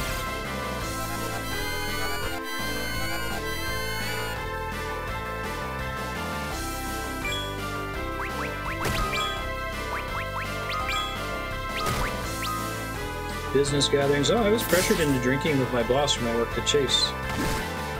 Told me it was weird that I didn't. I'm like, I'm out for work. That's a weird thing to say.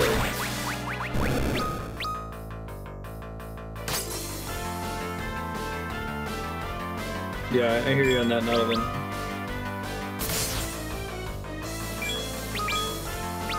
Means it'll actually be safe to do the testing.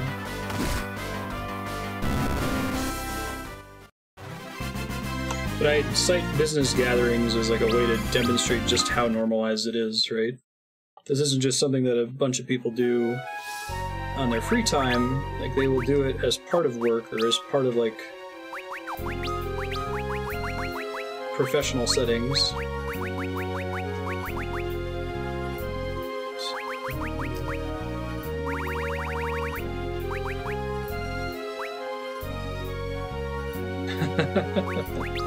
Nice, Saki.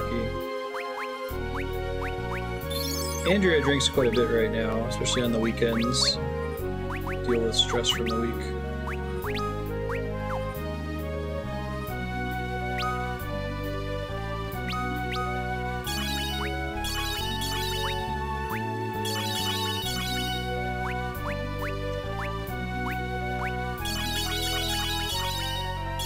Right. No, I agree, Kodiak. It's been around for so long, how do you disentangle it at this point? But it is potentially incredibly destructive in a lot of ways. If you drink, that's cool. So my wife drinks quite a bit, and she enjoys it. I don't judge her for doing it. But it seems like the benefits aren't worth the risks in a lot of cases.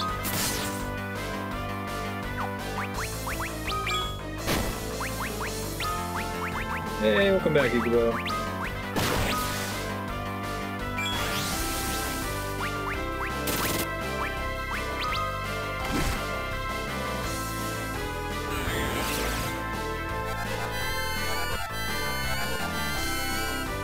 It's true. You could have a lethal dose of salt. Although a lethal dose of salt is a pretty big jump from a standard serving of salt, whereas a standard serving of alcohol can be much more destructive than a handful of pretzels.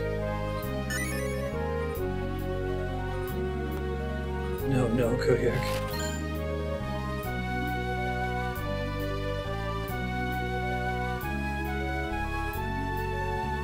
Yeah, that's the solution. You should have beer and pretzels.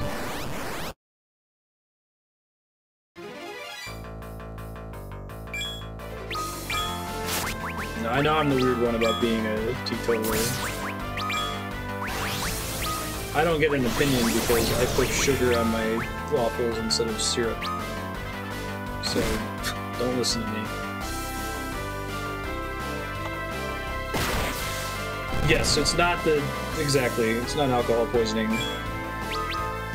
Like, there are basically no really deleterious effects in an increasingly high sodium dosage that will apply to your immediate future in the way that increasing doses of alcohol can ruin your life without actually killing you from poison.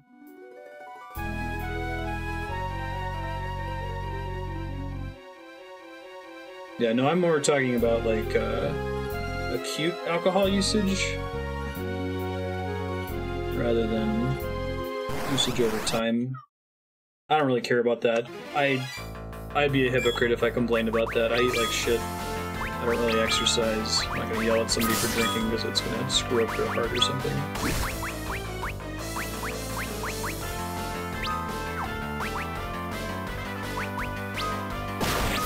Right, that's true.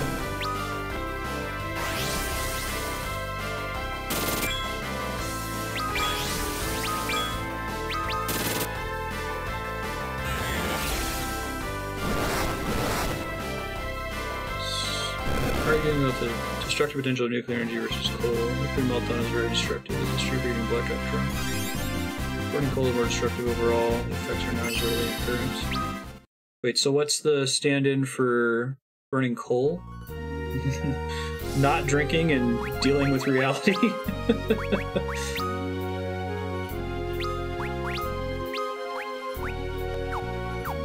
Oh, salt intake. Okay, I understand. Oh, okay, I understand now. Dealing with reality stuff. No, if you meant it as dealing with reality, I would totally be on board. It is very therapeutic for Andrea.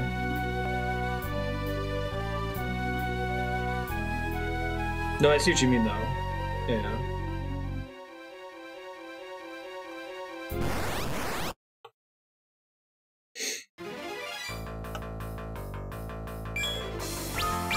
I've just done it as a cost-benefit thing where, like, I don't personally get a ton of benefit from alcohol consumption, and the cost is very high, whether it's even just, like, rudimentary embarrassment. I take control over my faculties really seriously, and that dissuades me from attempting really any drug. So I'm a weird corner case that's probably not the best person to have an opinion on it, right?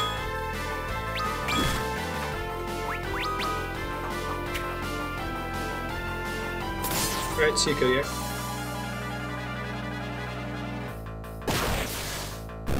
Yeah, I think Andrea gets that benefit as well.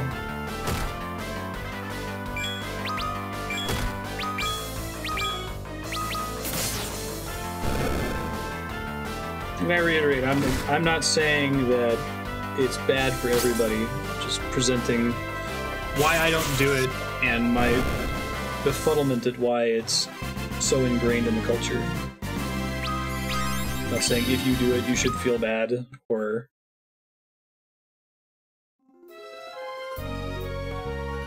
anything like that. Or that professions based around alcohol consumption and service are bad. That's all great. I'm glad that exists. Andrea's sister Lisa and her boyfriend Matt are super into like craft beers. It's like you go somewhere with them and you know that's gonna be the first thing they'll ask on the menu, so you try to find a restaurant that serves them. I feel the way about smoking. Smoking makes you look cool though. I don't smoke and I've never felt compelled to smoke. My sister smokes, I think, a pack a day.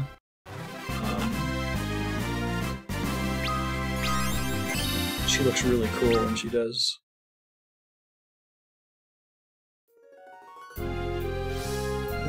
I see, Aki.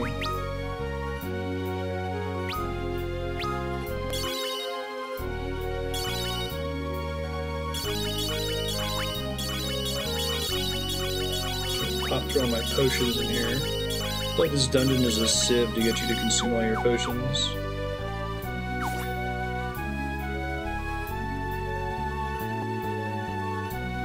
How do I get to that little corner up there? Pacific Northwest left its craft beers. Oh, is that supposed to be... Oh, I want to die. Alright, well, I'll go around the other way and see. I'm pretty sure there's a place where you can tent in here, which we're gonna have to do.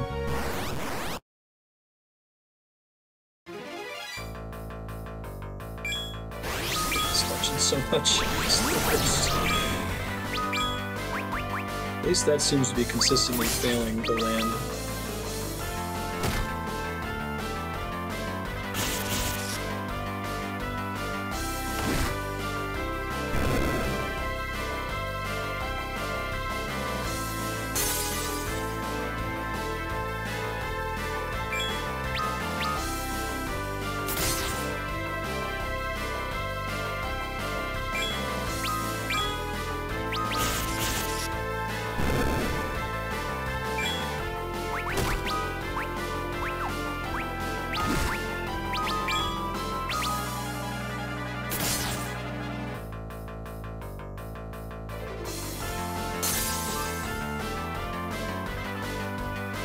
He's still alive?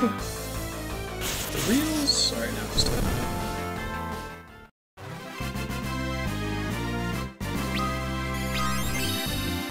Baller.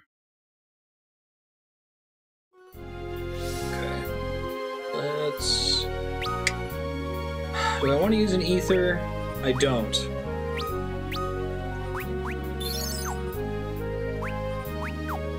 I hate this place so much.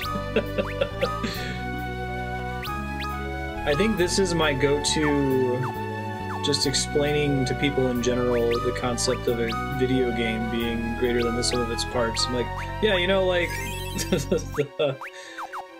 the magnet cave in Final Fantasy IV. It's okay, it'll be over soon. This game is very good. Oh my god, I have to get to that little corner, don't I? Oh dear. I'm gonna have to Google that, because you saw me running into the corner earlier and not triggering it. Oh, I had to, oh, wow. Okay, alright, okay, alright. Vampire fighting, cast drain.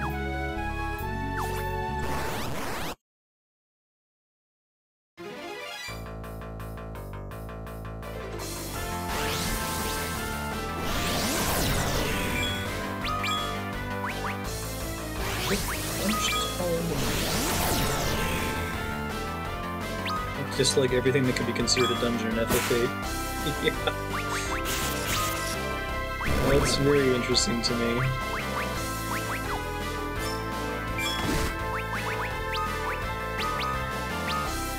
I was trying to think about that, like the Brothers dungeon is pretty awful.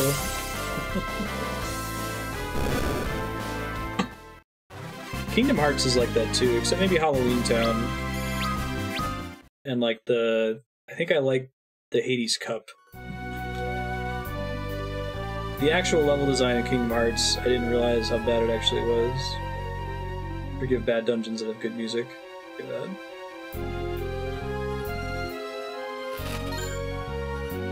Music has a lot to do with it. I think one of my favorite just dungeon songs of all time is Infiltrating Hostile Territory, Infiltrating Enemy Territory from Bravely Default. I love that track. And it's almost not even needed because you can turn off random battles in that game. So it doesn't have to be so much suffering. I really like the dungeon song in this one.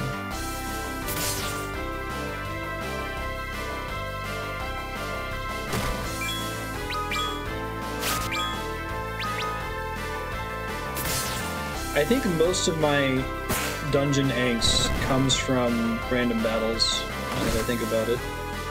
Like, I don't think there's any dungeon in Chrono Trigger that I don't like.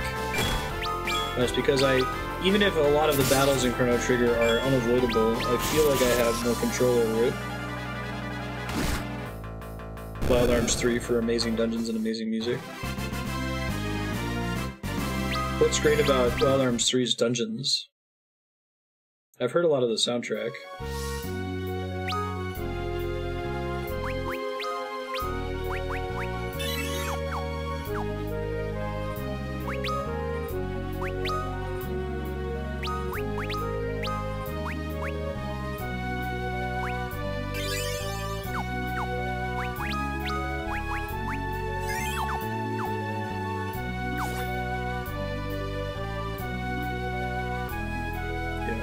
Right.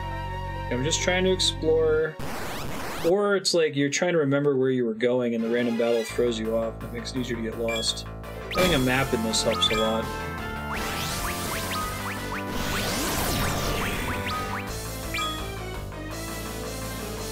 Wild Arms dungeons are combination dungeon puzzles.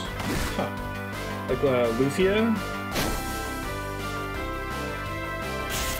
I do like puzzle dungeons. If the puzzles can be cool.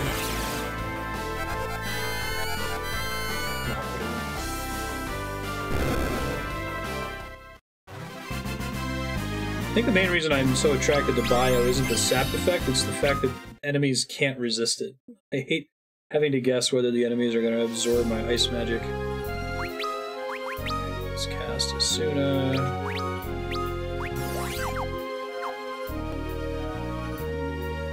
Oh, how does the encounter gauge work?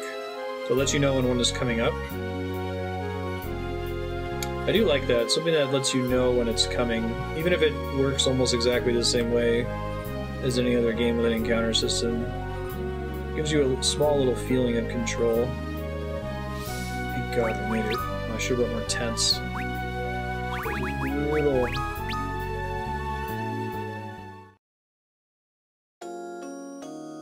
Wild Arms 3 is the pinnacle? Really? I hadn't heard that. And I've only played Wild Arms 1, but I've heard that it kind of dilutes over time, and some of the later Wild Arms games get kind of shitty. Higher level 1, need a cap of 10. Higher level is lower cost to cancel. Some enemies become trivial to cancel. Okay.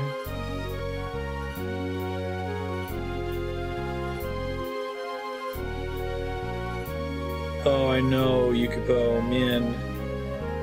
That is, like, one of the fundamental angsts that drives my desire to, like, make my own tabletop system, because I love crunch. I love the feeling of playing like a tactical RPG. But I don't like how easily everything just degenerates to, I should just use a regular attack.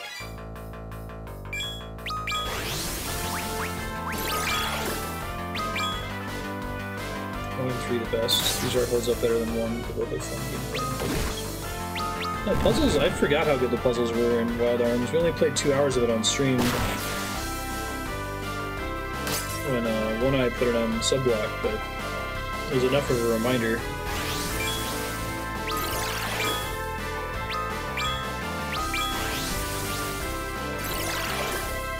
My turn, double attack, your turn. Yeah, there's a phenomenon in, oh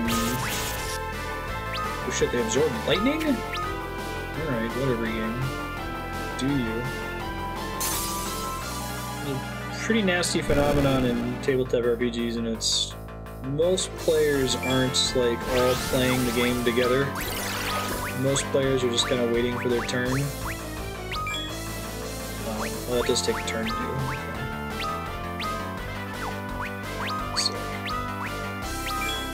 I have to switch both of them separately. And nothing sucks more than waiting for your turn. It finally comes up, and you miss. Or you don't have anything interesting to do, so you just eye attack. Ugh. How do you stop that?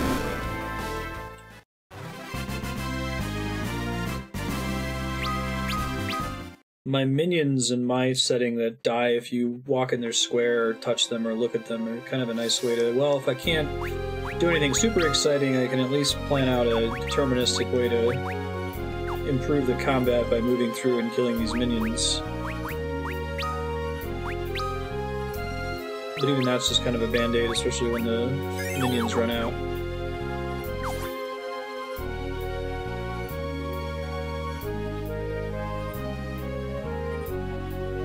Just to do the side quest Millennium puzzles. That's cool.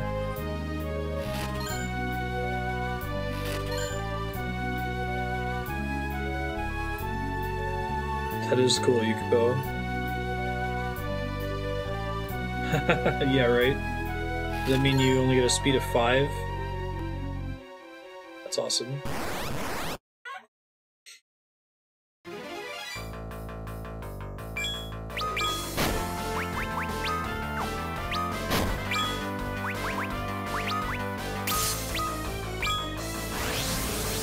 Okay, yeah. In terms of feet. Are gnomes a core race in 5th edition now? They used to be, we only get them in, like, expansion books. They are? That's cool. They kept Dragonborn, right?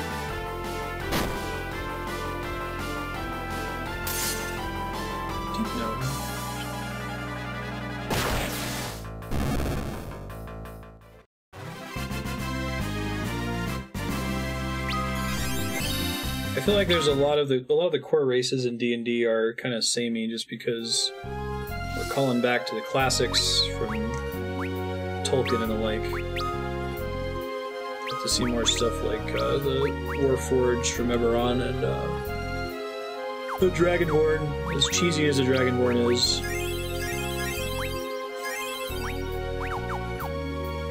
Deep gnomes are from the Underdark. Oh, okay.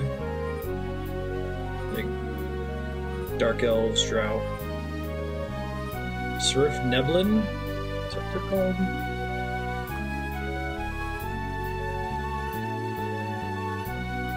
I hit with a sword. I think the goal, like, that's cool to have that, because you can kind of use the fighter as your base design space for everyone else's abilities, right? You can say, alright, well, let's compare this to the fighter.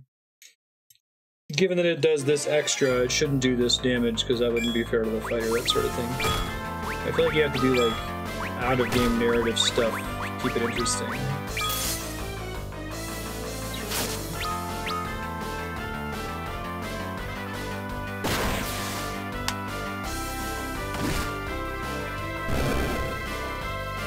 .5e fighters have fun subclasses. What was was it bonus actions is the cool thing that fighter gets? Where they can, like, attack again pretty early. It's like a level 2 ability in 5th edition. I read the 5th edition rulebook and we ran like 2 sessions of the starter pack adventure, but that's most of my experience with it. I guess Leon and I beta tested a couple adventures for it when it was still in beta, but I think it's pretty different now than it was before. First Knight is fighter with spells, Battlemaster at some points, new maneuvers, trip. That's cool.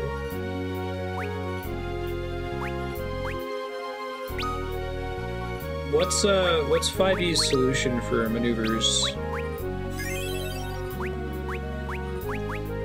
Full rush, trip, charge, grab, all that stuff. I swear, every rulebook wizard sets out to be like, we're gonna make grab rules that make sense, that are intuitive, and not a hassle. Nope.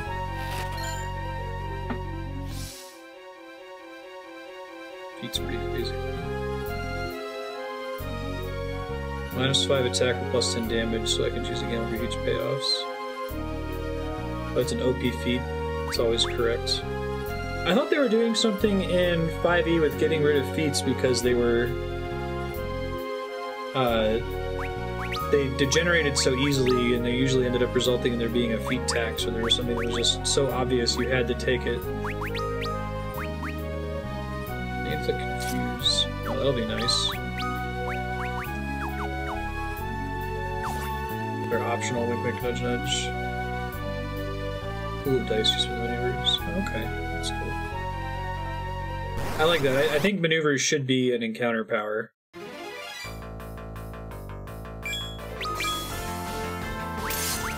They work best in that mode. You don't want to be thinking about bull rushing and tripping every single turn, because it makes things way too complicated, but if you're like, oh, I can do a trip.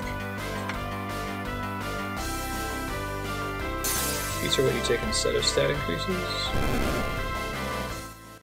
Stat increases the mathematically correct pick for this one point. Didn't they normalize the whole leveling curve so that, like, your character gets more accurate over... Like, hitting just becomes easier over time, right? Period. Like, there's not this, like, arms race between armor class and accuracy in 5e. Bounded.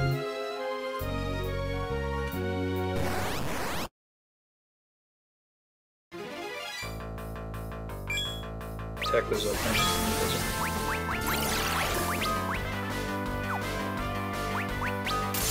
Lightning claws.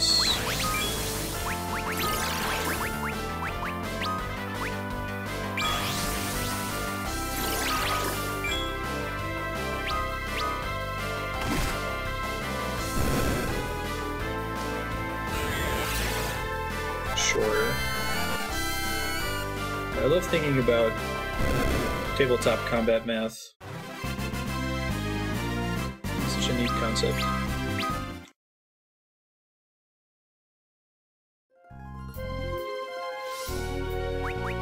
Especially when in the D20 system where everything's in degrees of 5%.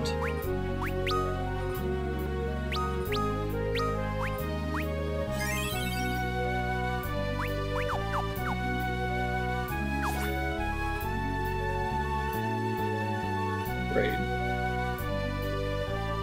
Yeah, but chainmail is generally chainmail. Like, if something has chainmail, you have a pretty good guess of how hard it's going to be to hit, almost independently of what your gear is or what your level is.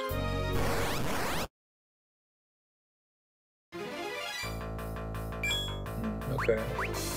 Whoa, I like the the vampire sucking us to the top corner. That's pretty rad. The same sprite. I wonder if they used that sprite because they realized they could place the enemies anywhere on the left side. They didn't have to be bounded inside a box. They put them all the way at the top and have part of their sprite cut off screen.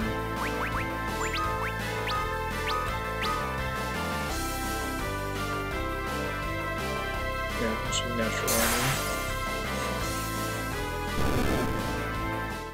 CR1 to 2 creatures, 18 AC, lots of CR5 plus monsters of 14. I see.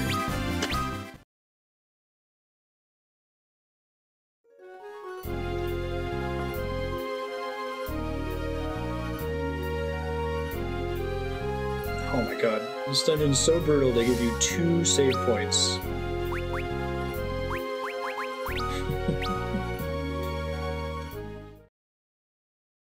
Guess we're gonna get a decent amount of XP in here.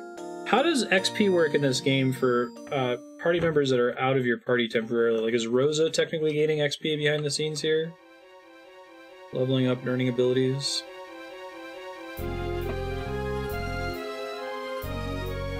My CR monsters at 5 saving throws. So, AC doesn't necessarily scale incredibly high, but saving throws do?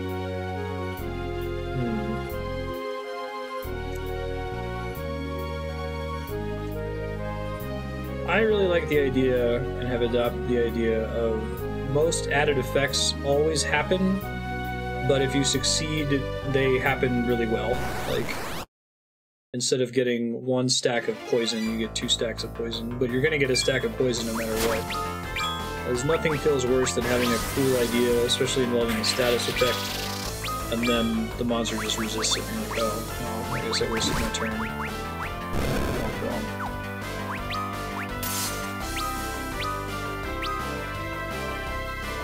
Can't scale, I see there's just resisting. I see.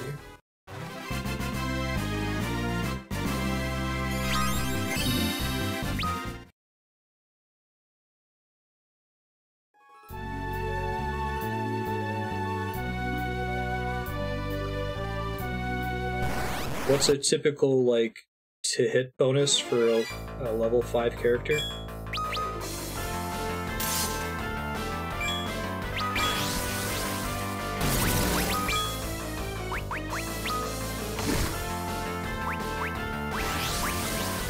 +6.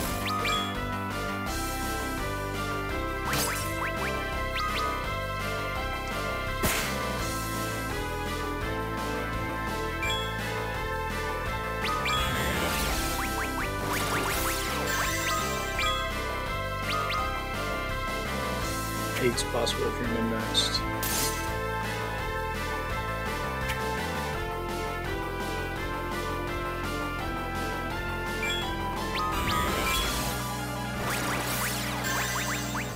So they're kind of aiming for... Well, I guess if an enemy has 20 AC, you said that that's really high. So they're maybe not explicitly aiming for like a 35% chance to hit on average. That would only be against a particularly well-armored opponent. Oh, what do you have to farm them for, Aki? God, I hope whatever it is doesn't drop immediately like the cursed ring, right?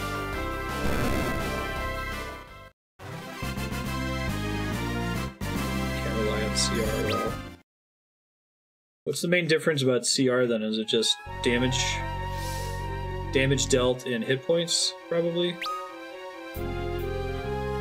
They drop an item that teaches the Mind Flayer summon. Oh my god. If the goblins drop? Oh, I completely forgot about droppable summons.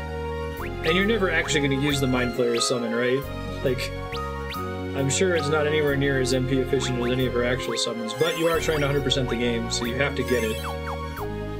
Oh, Jiminy G's. Golly gosh. That sounds horrific.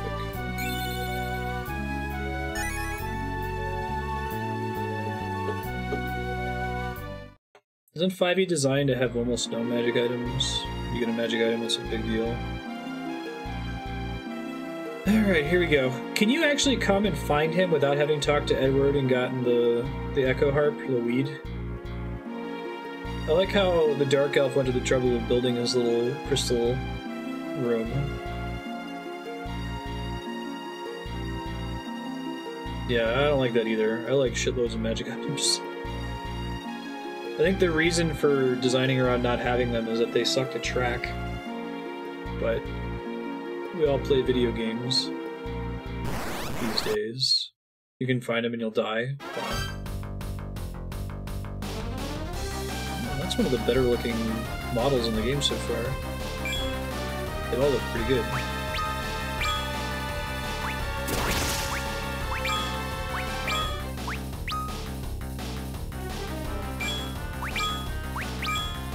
Wait, do I actually have to damage him in order to progress the encounter? I don't remember.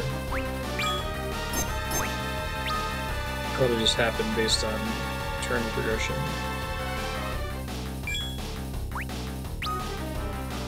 It's calculated based on variables that don't represent the reality of the table.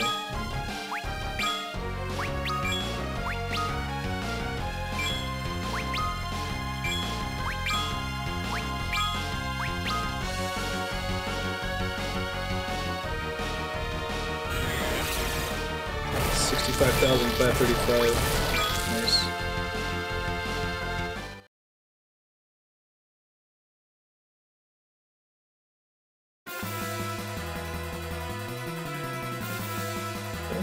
Wield my sword. Really? You think that's the problem, Cecil?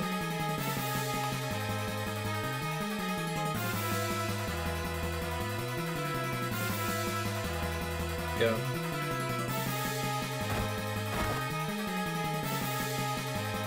I didn't use it in the recent streamed D&D game, but I have this concept, which probably only works in like a sci-fi setting, called a parcel sphere, which is like a literal... Fix the camera. It's like a treasure parcel that collapses into whatever item the party wants from it. So it's like 6 options, and they can pick one of the 6 options, and then the item becomes that item, and the other 5 are lost. It collapses into that item. So I didn't have to deal with spending too much effort on finding treasure that I knew the party would like.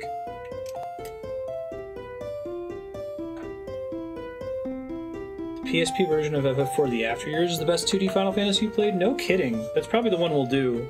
I was planning to put the After Years on the voting spreadsheet at some point. How long is it?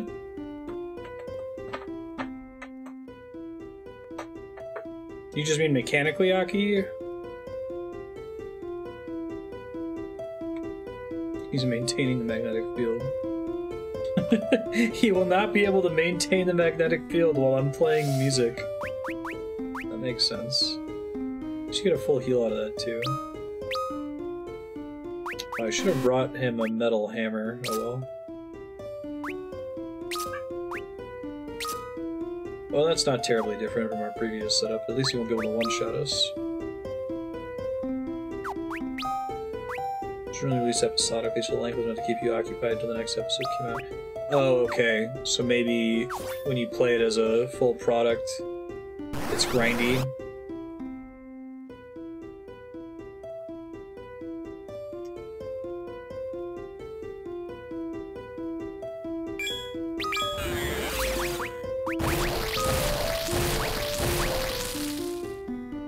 I feel like Cecil complaining that he can't use his sword. Oh, it's like, okay, it's weak against metal. Makes sense. Really, dude? You're losing because you're not used to this controller?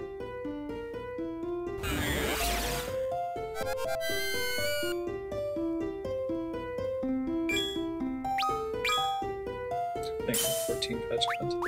Yeah, right. Then just wait for the next patch. And it'll be set up in a way that's much less annoying.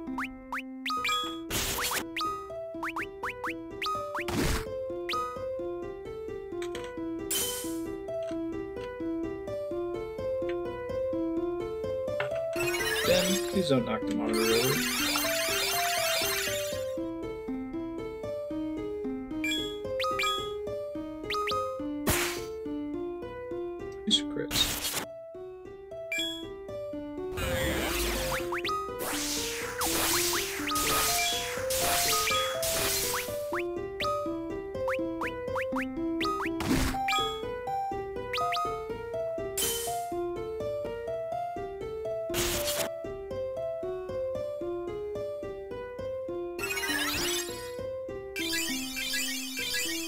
Golbez keeps a huge magic item involved in it as a magic monopoly. PCs get to requisition a certain number of items every time they leave the guild hall.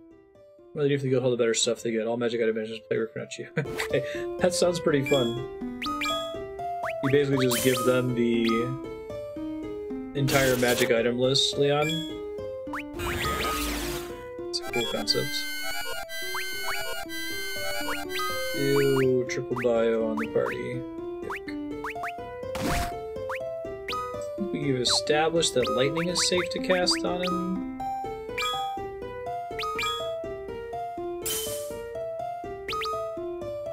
I think he'd still be discovering the loot and bringing it back home, right?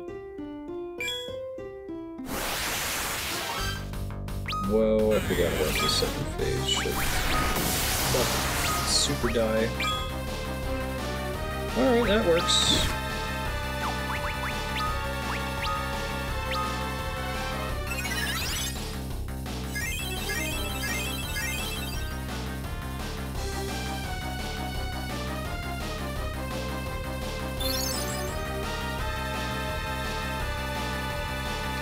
Bundaga here.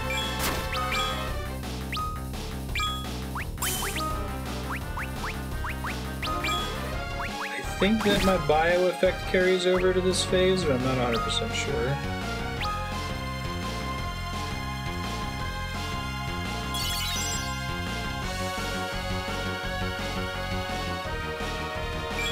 My status effects definitely carried over.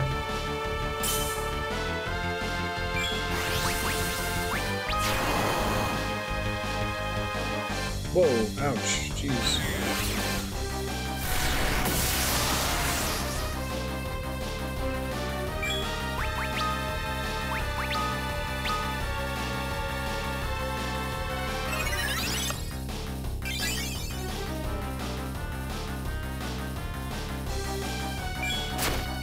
Oh god.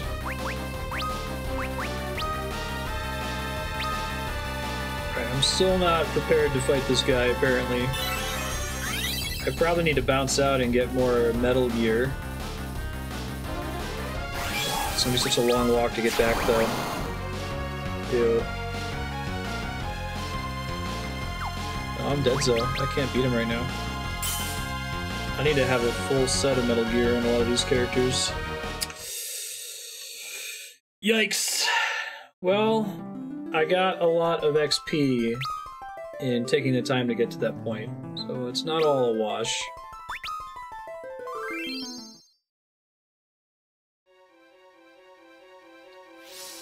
Okay. I hate this.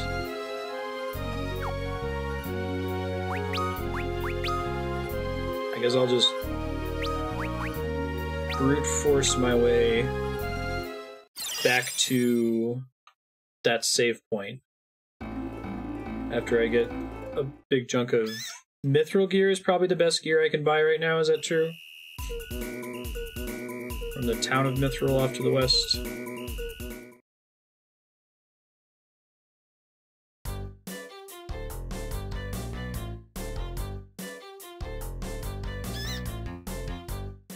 Warhammer. It's a sentient item vault. That's pretty cool. I like the idea of doing a tabletop game that's entirely built around magic item acquisition.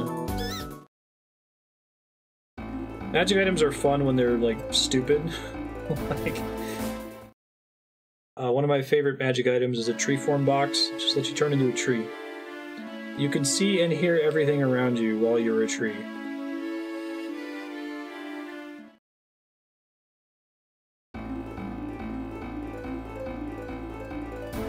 Maybe while it's giving you things, it's a bad sign. That's cool. You shall receive and you shall like it.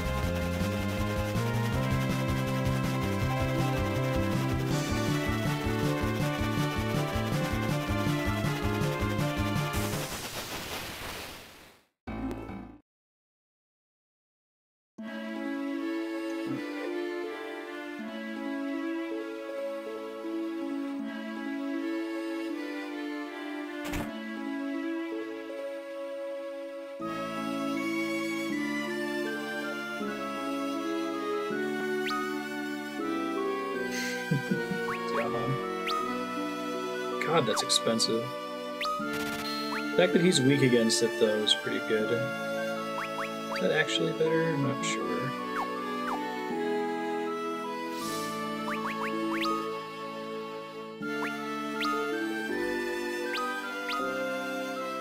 I think it is. Oh, I would love to know an easier way to get Eblan's trap chests. Is there some kind of like consumable item shenanigan, Aki? I was thinking about it earlier. I never use consumable items. Bronze hourglasses. Does that stop?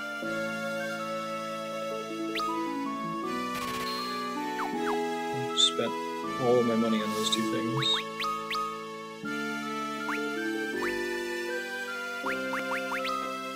Can I buy bronze hourglasses? Hold on. Oh, I have 6 of them. So this is a short-lasting stop. Okay. Break can kill all of them. I was looking for the magic spell that would... I was trying to cast like pig and frog and stuff. But of course, when it would be interesting for it to work, it doesn't work. Jesus. Well, I think I'm gonna go do that. I can't afford to buy all these upgrades, unfortunately.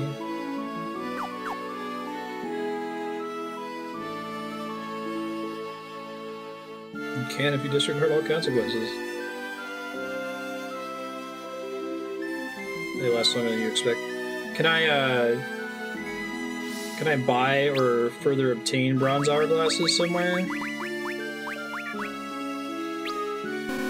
I'm assuming that each hourglass targets one enemy. I'm guessing killing them gives me a shitload of experience points too. I hope that's the case. That would be nice. Interesting if true.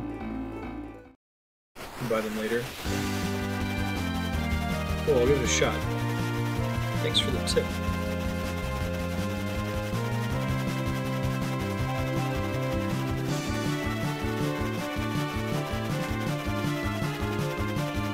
It's reliable throughout the week anyways.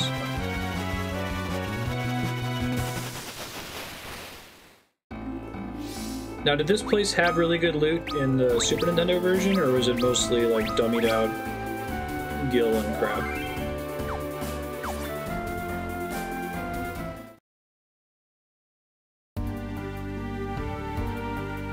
I know, right, Serp? I had to install, I use an extension for that exact purpose. I thought they finally added a filter recently, and by recently I mean like the last year. So I have the sleep sword. Let's see. What's Tele doing on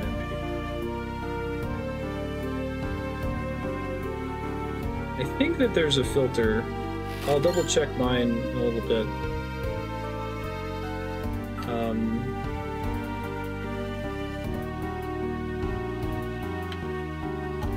I think it's in the big row of links underneath a particular post, maybe. It's a secret pass with nothing in it? What? Yeah, this theme's really good, I agree. Always visit old Reddit. And by you can always, we mean temporarily. maybe it's not there. Yeah, I don't think you're a crazy person. I could have sworn that Spez made some post about now you can finally hide shit. But honestly, maybe you have to be logged in for it to work. I'm logged in on this computer. I'll try to remember to look after your stream and let you know, Serp, if I can find it. I think I use Reddit Enhancement Suite.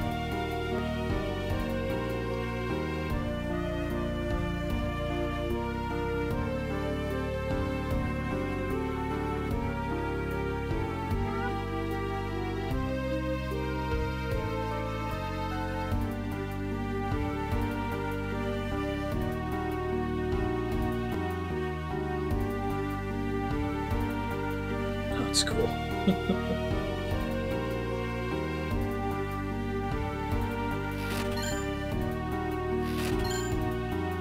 Alarm clock.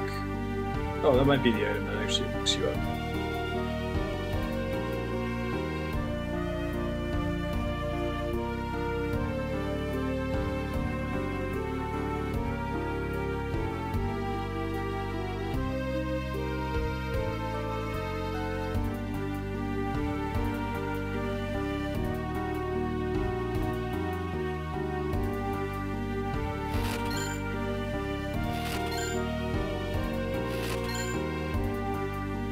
Okay, so I should pop outside and save after getting the boring loot.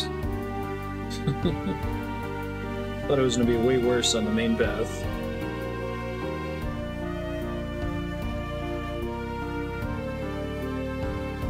Notice someone and stop playing your game. Oh, I was about to say, what's the game that has the secret behind the throne? Oh, it's pornography. So what? Is there a joke as to why there's porn hidden all over Eblan Castle in the original translation? Hedge's dad loves porn. It's a cool little lore thing.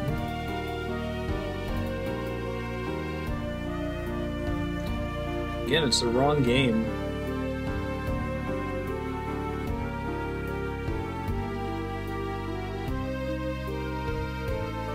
Developer room, there's a developer that asked for smut.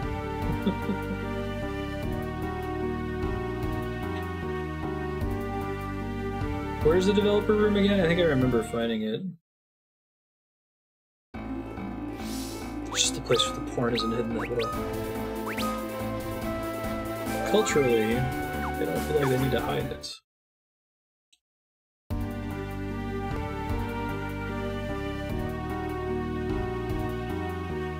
Oh, it's in the Dwarven Castle. Is there like a secret passage to get to it, or like an obscure switch or something? Sounds familiar.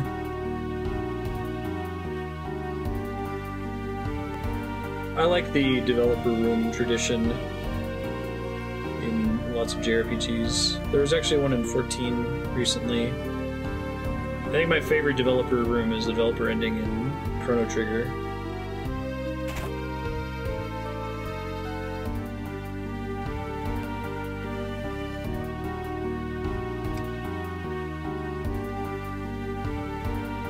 I think this is the sleep blade, so I'm about to die.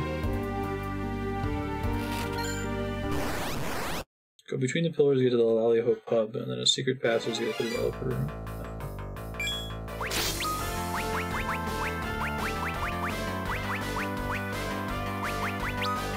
Oh, it hits all enemies. Fantastic. Or we just die instantly to that, right? Oh, I might live long enough.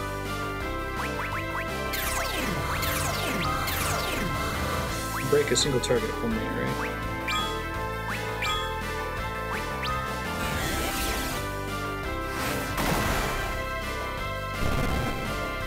Pretty good.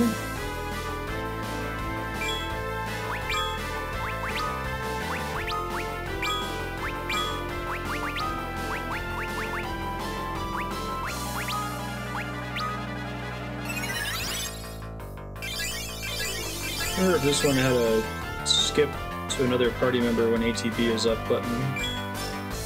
Oh, not auto battle, no. Maybe it doesn't. Is that a FF5 innovation, maybe? I feel like the guy in the back should not be vulnerable to break. Break's expensive. 20 impeding.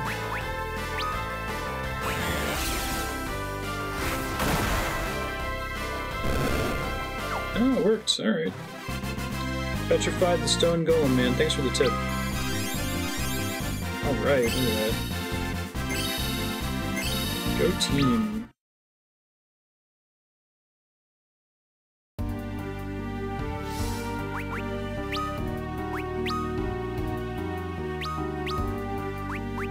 Sleep blade.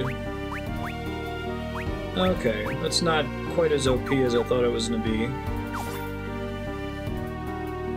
at this stage in the game, but it is much better than the Mythril sword that I spent all my money on. Whoops. I'm gonna pop outside and use a tent.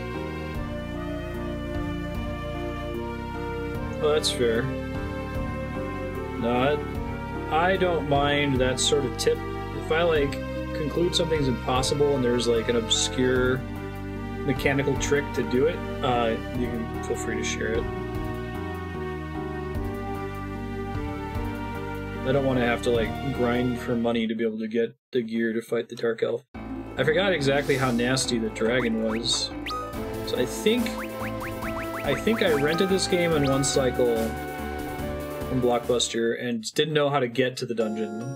My next cycle was getting to the boss. I couldn't get to the boss, I was getting my ass kicked. And then my third cycle was trying to actually beat the boss.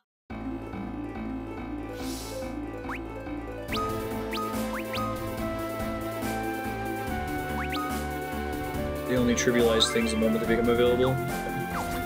I guess sleep not so much because I can't use it in the dungeon.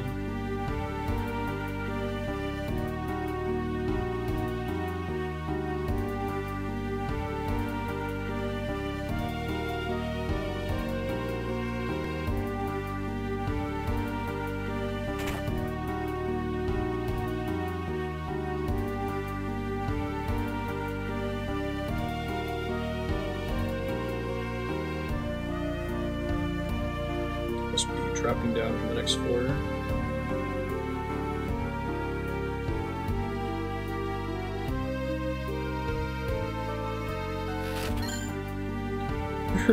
Has Eblan been right next to that terrifying, is it the Tower of Babel? Huh, that looks a little threatening. No, nothing to worry about. Yeah, but I can see it whenever I go out to 7-Eleven. 10,000 gil.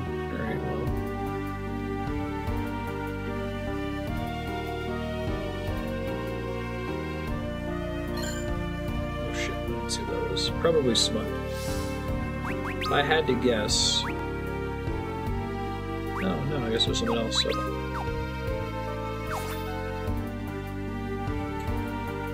I think the only other thing in here is a blood lance, right? Which I can't equip yet.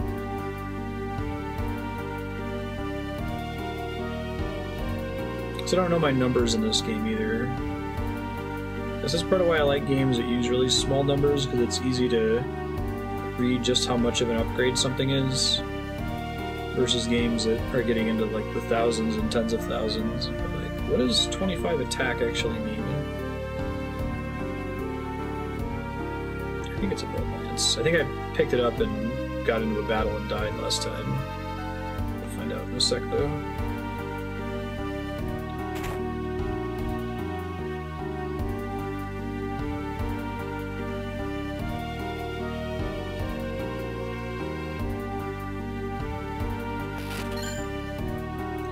That's the instant death item.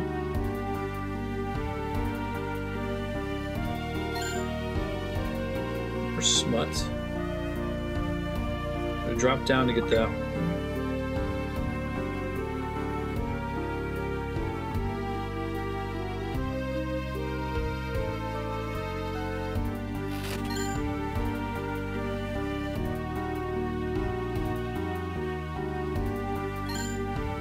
Sandals, which I might actually use in that Dark Elf boss fight. Bosses definitely don't screw around in this game compared to a lot of other Final Fantasy's Blood Lance. Okay. Have that ready for when we get Numbnuts back.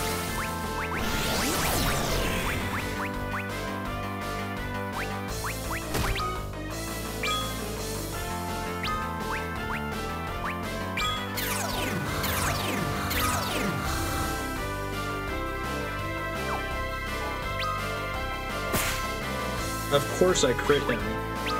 Jeez. For the love of God, Sid.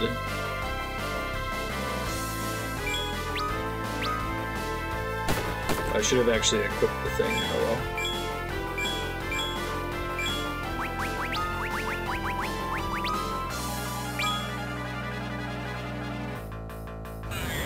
Oh, they actually upped the difficulty? I thought that was just from moving from the Super Nintendo version, which I remember already being pretty hard.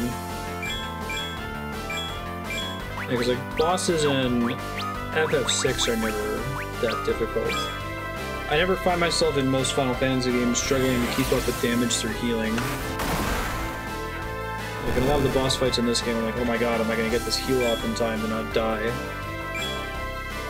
You weren't kidding about that hourglass stop lasting a long time. Oh, now it's back. Shit. It's like he heard me.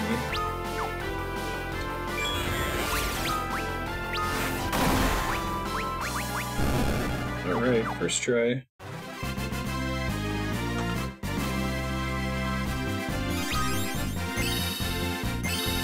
You get XP too. Let's get back out of here and tent and save again.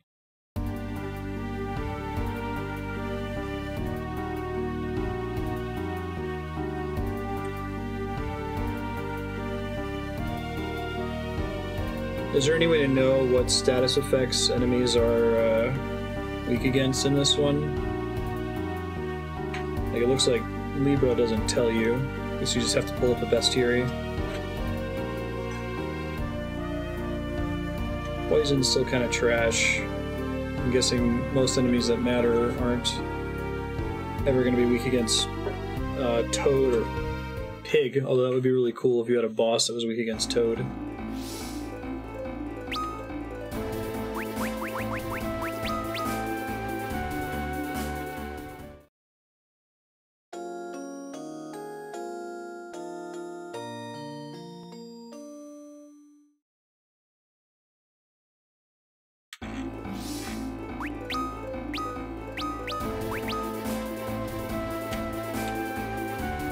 Giant monster toad, yeah.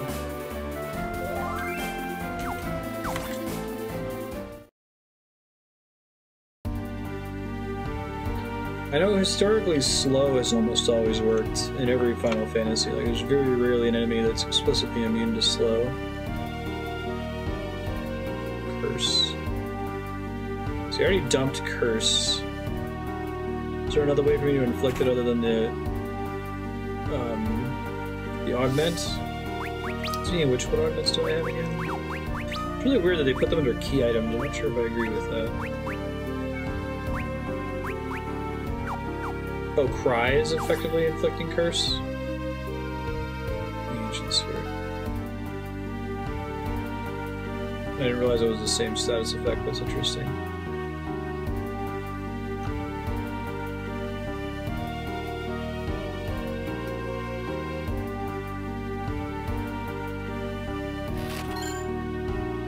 Silver Hourglass.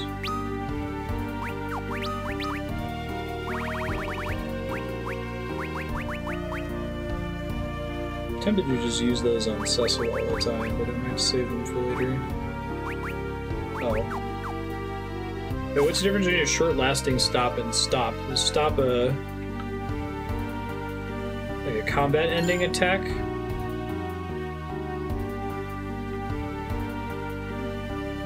Like, I think in Final Fantasy IX, if you get stopped, that counts as a death effect if you don't remove it.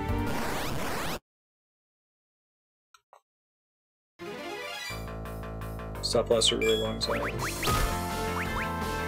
Gotcha.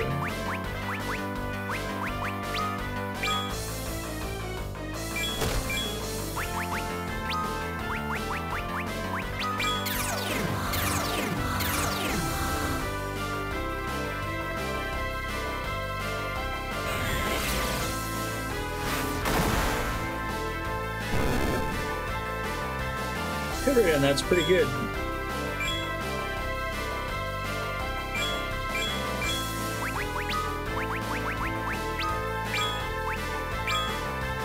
It's the main reason to defend is to not be wasting ATB until his turn comes back up. I'm trying to skip back over to him.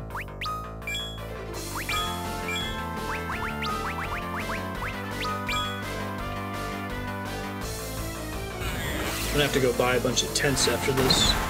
Like to not ever have to worry about having enough. Which game are tents really expensive in? Is that Final Fantasy II for the SNES? The original Final Fantasy IV in the US? I feel like I've played one where they were just really stupid expensive for some reason.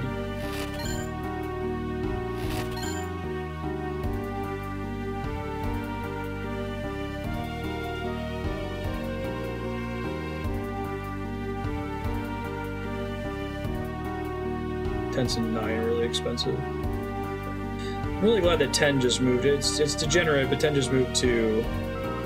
We'll just give you a full heal at save points all the time.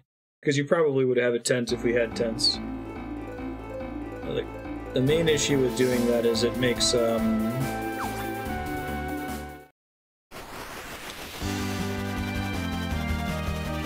makes inns feel pointless. The fact that they even still have inns in the game suggests that they added that as an afterthought. I did this the longest, stupidest possible way, my bad. We're gonna stop at Baron and buy some tents, and then we're gonna stop at Mist and get the thing that's there. And then we'll start moving back in the direction of the Dark Elf, depending on time remaining. The inns are just flavor.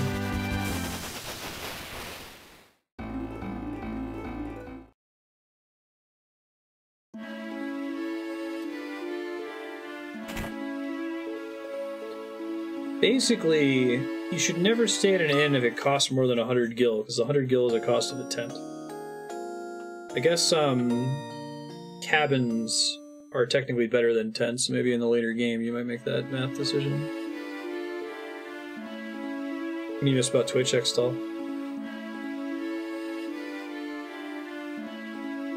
Status or XP boosts, that's a neat way to do it. Honestly, I don't really like the Monster Hunter, like, eating food for buffs. Because then the whole game is calculated around the assumption that you got a lot of those buffs. That you always have a food buff. And which buff to take is usually pretty obvious. It's interesting how mechanics can degenerate like that beyond the developer intent, that a dev can just be like, oh, wouldn't it be cool if, like, the player could eat some food and then they can use the food to do cool stuff. Maybe it gives them a temporary buff. That's realistic. Yeah, but is it fun, though?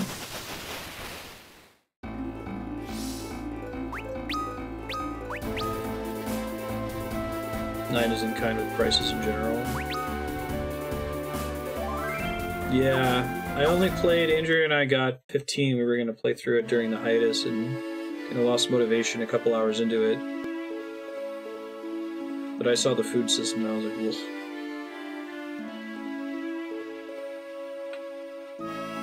Village was nearly destroyed in a sudden fire. Yep, totally random. Houses look like they took pretty well to it, though. It's a cool secret.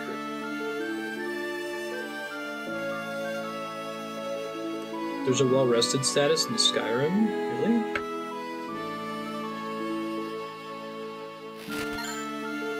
Ooh, gold hairpin. Does that do what I think it does?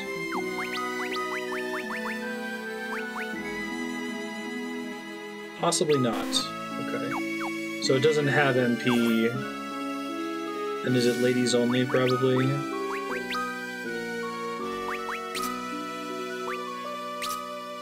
Looks like that might be the case.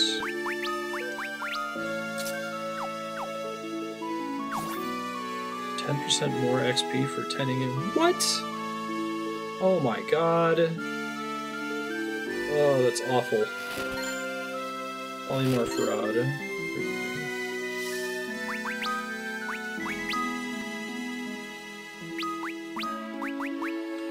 It's a pretty big intellect boost. Does it like turn enemies into toads when you hit them with it?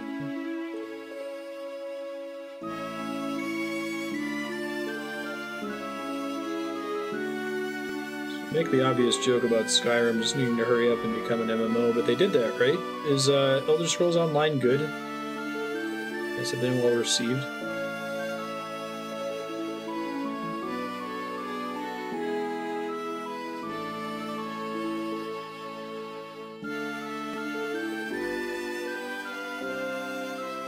Looks like we're gonna get to the halfway point of this game next week, so there'll be another vote called after next week's stream. It'll probably be immediately at the end of the normal stream schedule. I accidentally cast Tiller on a Malboro once in the 2D version of this game. Dropped the controller and walked away, and it worked.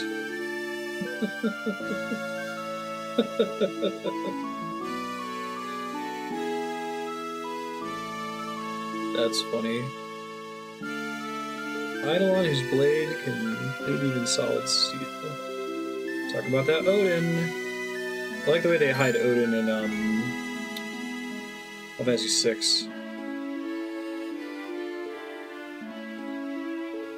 Oh, for sure. Yeah. No, I hear that. I can see why people were upset about Fallout 76.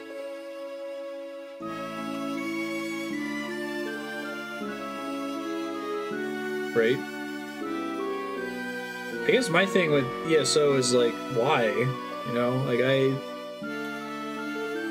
think that the Elder Scrolls setting is cool, but what is it really offering? It seems pretty generic fantasy. Like, if you're gonna make an MMO, you really have to explain why it's different. And I guess you can kind of say that for like Final Fantasy XIV, like, oh, it's WoW, but with Final Fantasy instead.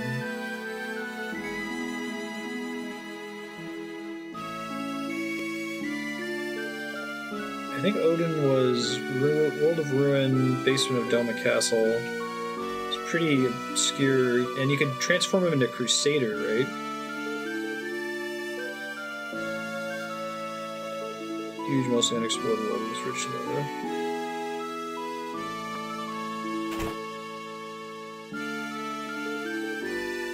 Does the MMO go to all those places though? Like, is Skyrim in it?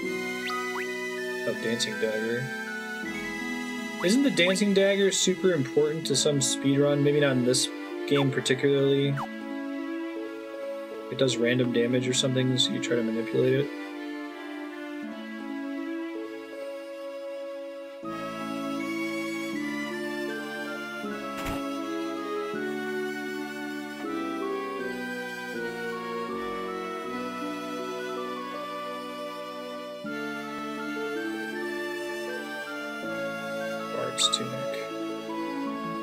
That was actually an improvement. Alright.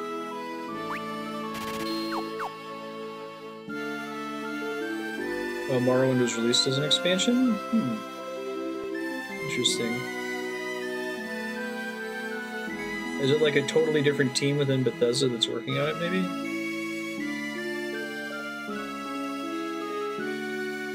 It's really interesting. So what was the super rad item that I could have picked up here? Was it the gold hairpin? Although it doesn't have the MP effect. I'm sure it's good magic stats.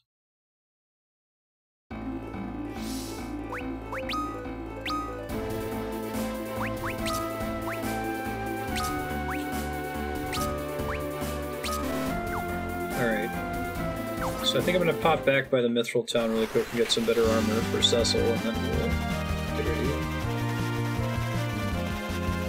Sure.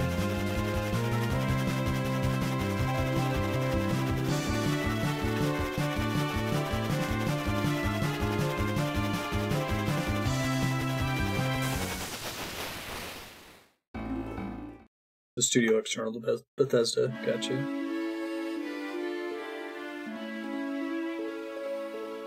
Oh man, I didn't notice. Sid kind of looks like he's shaking his rump while he's running. ZeniMax Online. Wonder if they have like a lore boss or something to make sure that they don't do anything that's like contrary to the secret behind the scenes lore for the series.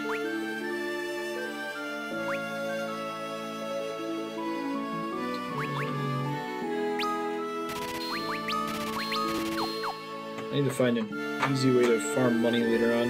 Go ahead and sell the Mythril sword. It's a waste, but what are you gonna do?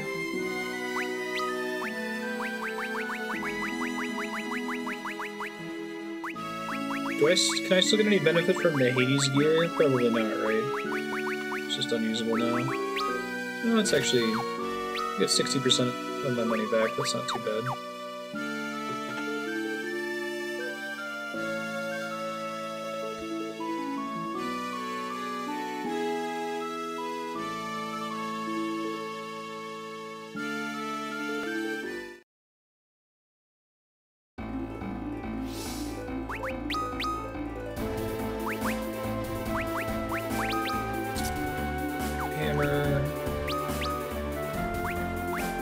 Shards. Keep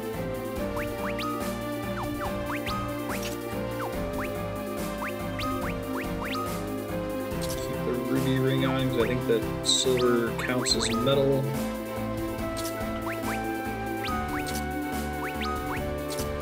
Oh, did I not keep the... I must have gotten the fairy claws really shortly after that last save point. Oh.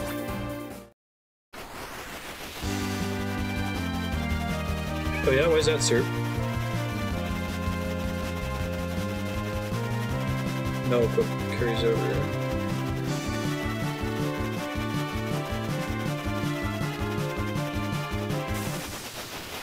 You are, but you have 0 height. Why do you say that, Chocobo?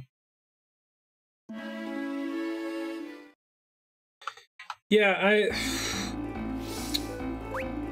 Skyrim kind of feels like Minecraft. If Minecraft had a shitload of lore and work and care put into it.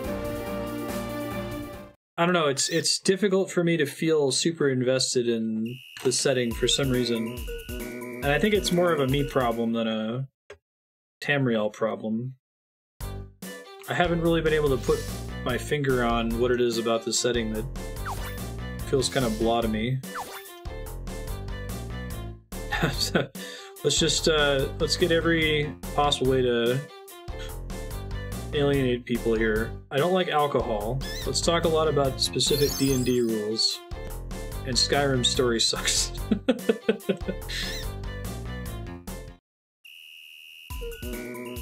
Not as engaging as The Witcher. Oh yeah. Completionist tendencies, but balance for someone bum rushing the story. Not as engaging. Sugar on waffles. Yeah. That was what caused it. You can draw a direct line. Try it sometime. If you're ever sitting at a restaurant, they've got little packets of sugar there. Just give it a shot. Don't even have to put it on your whole waffle. Just put it in one waffle quadrant. Don't fill the little syrup traps with sugar. Just put a little bit of sugar in each trap. Give it a try.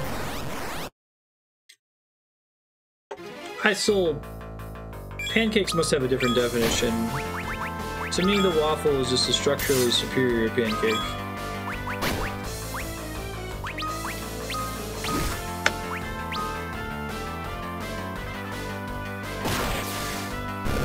Strong assumption you ever go to a restaurant. If you ever make yourself waffles, go in your cabinet and get the sugar. Yeah, I like the crispy surface area. If you like the texture, sugar might be for you. You might be surprised.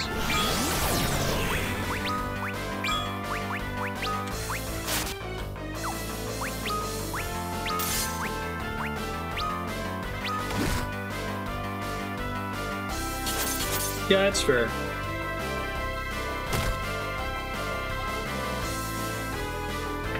I think that the Mitch Hedberg line about it's like pancakes, at first you love them and then you're fucking sick of them is a pretty good description of my relationship with pancakes. Something about the texture of pancakes, like, I will very much enjoy my first bite and, like, get diminishing returns on each successive bite. I think we're gonna quick save after this battle. I think it's time to stop.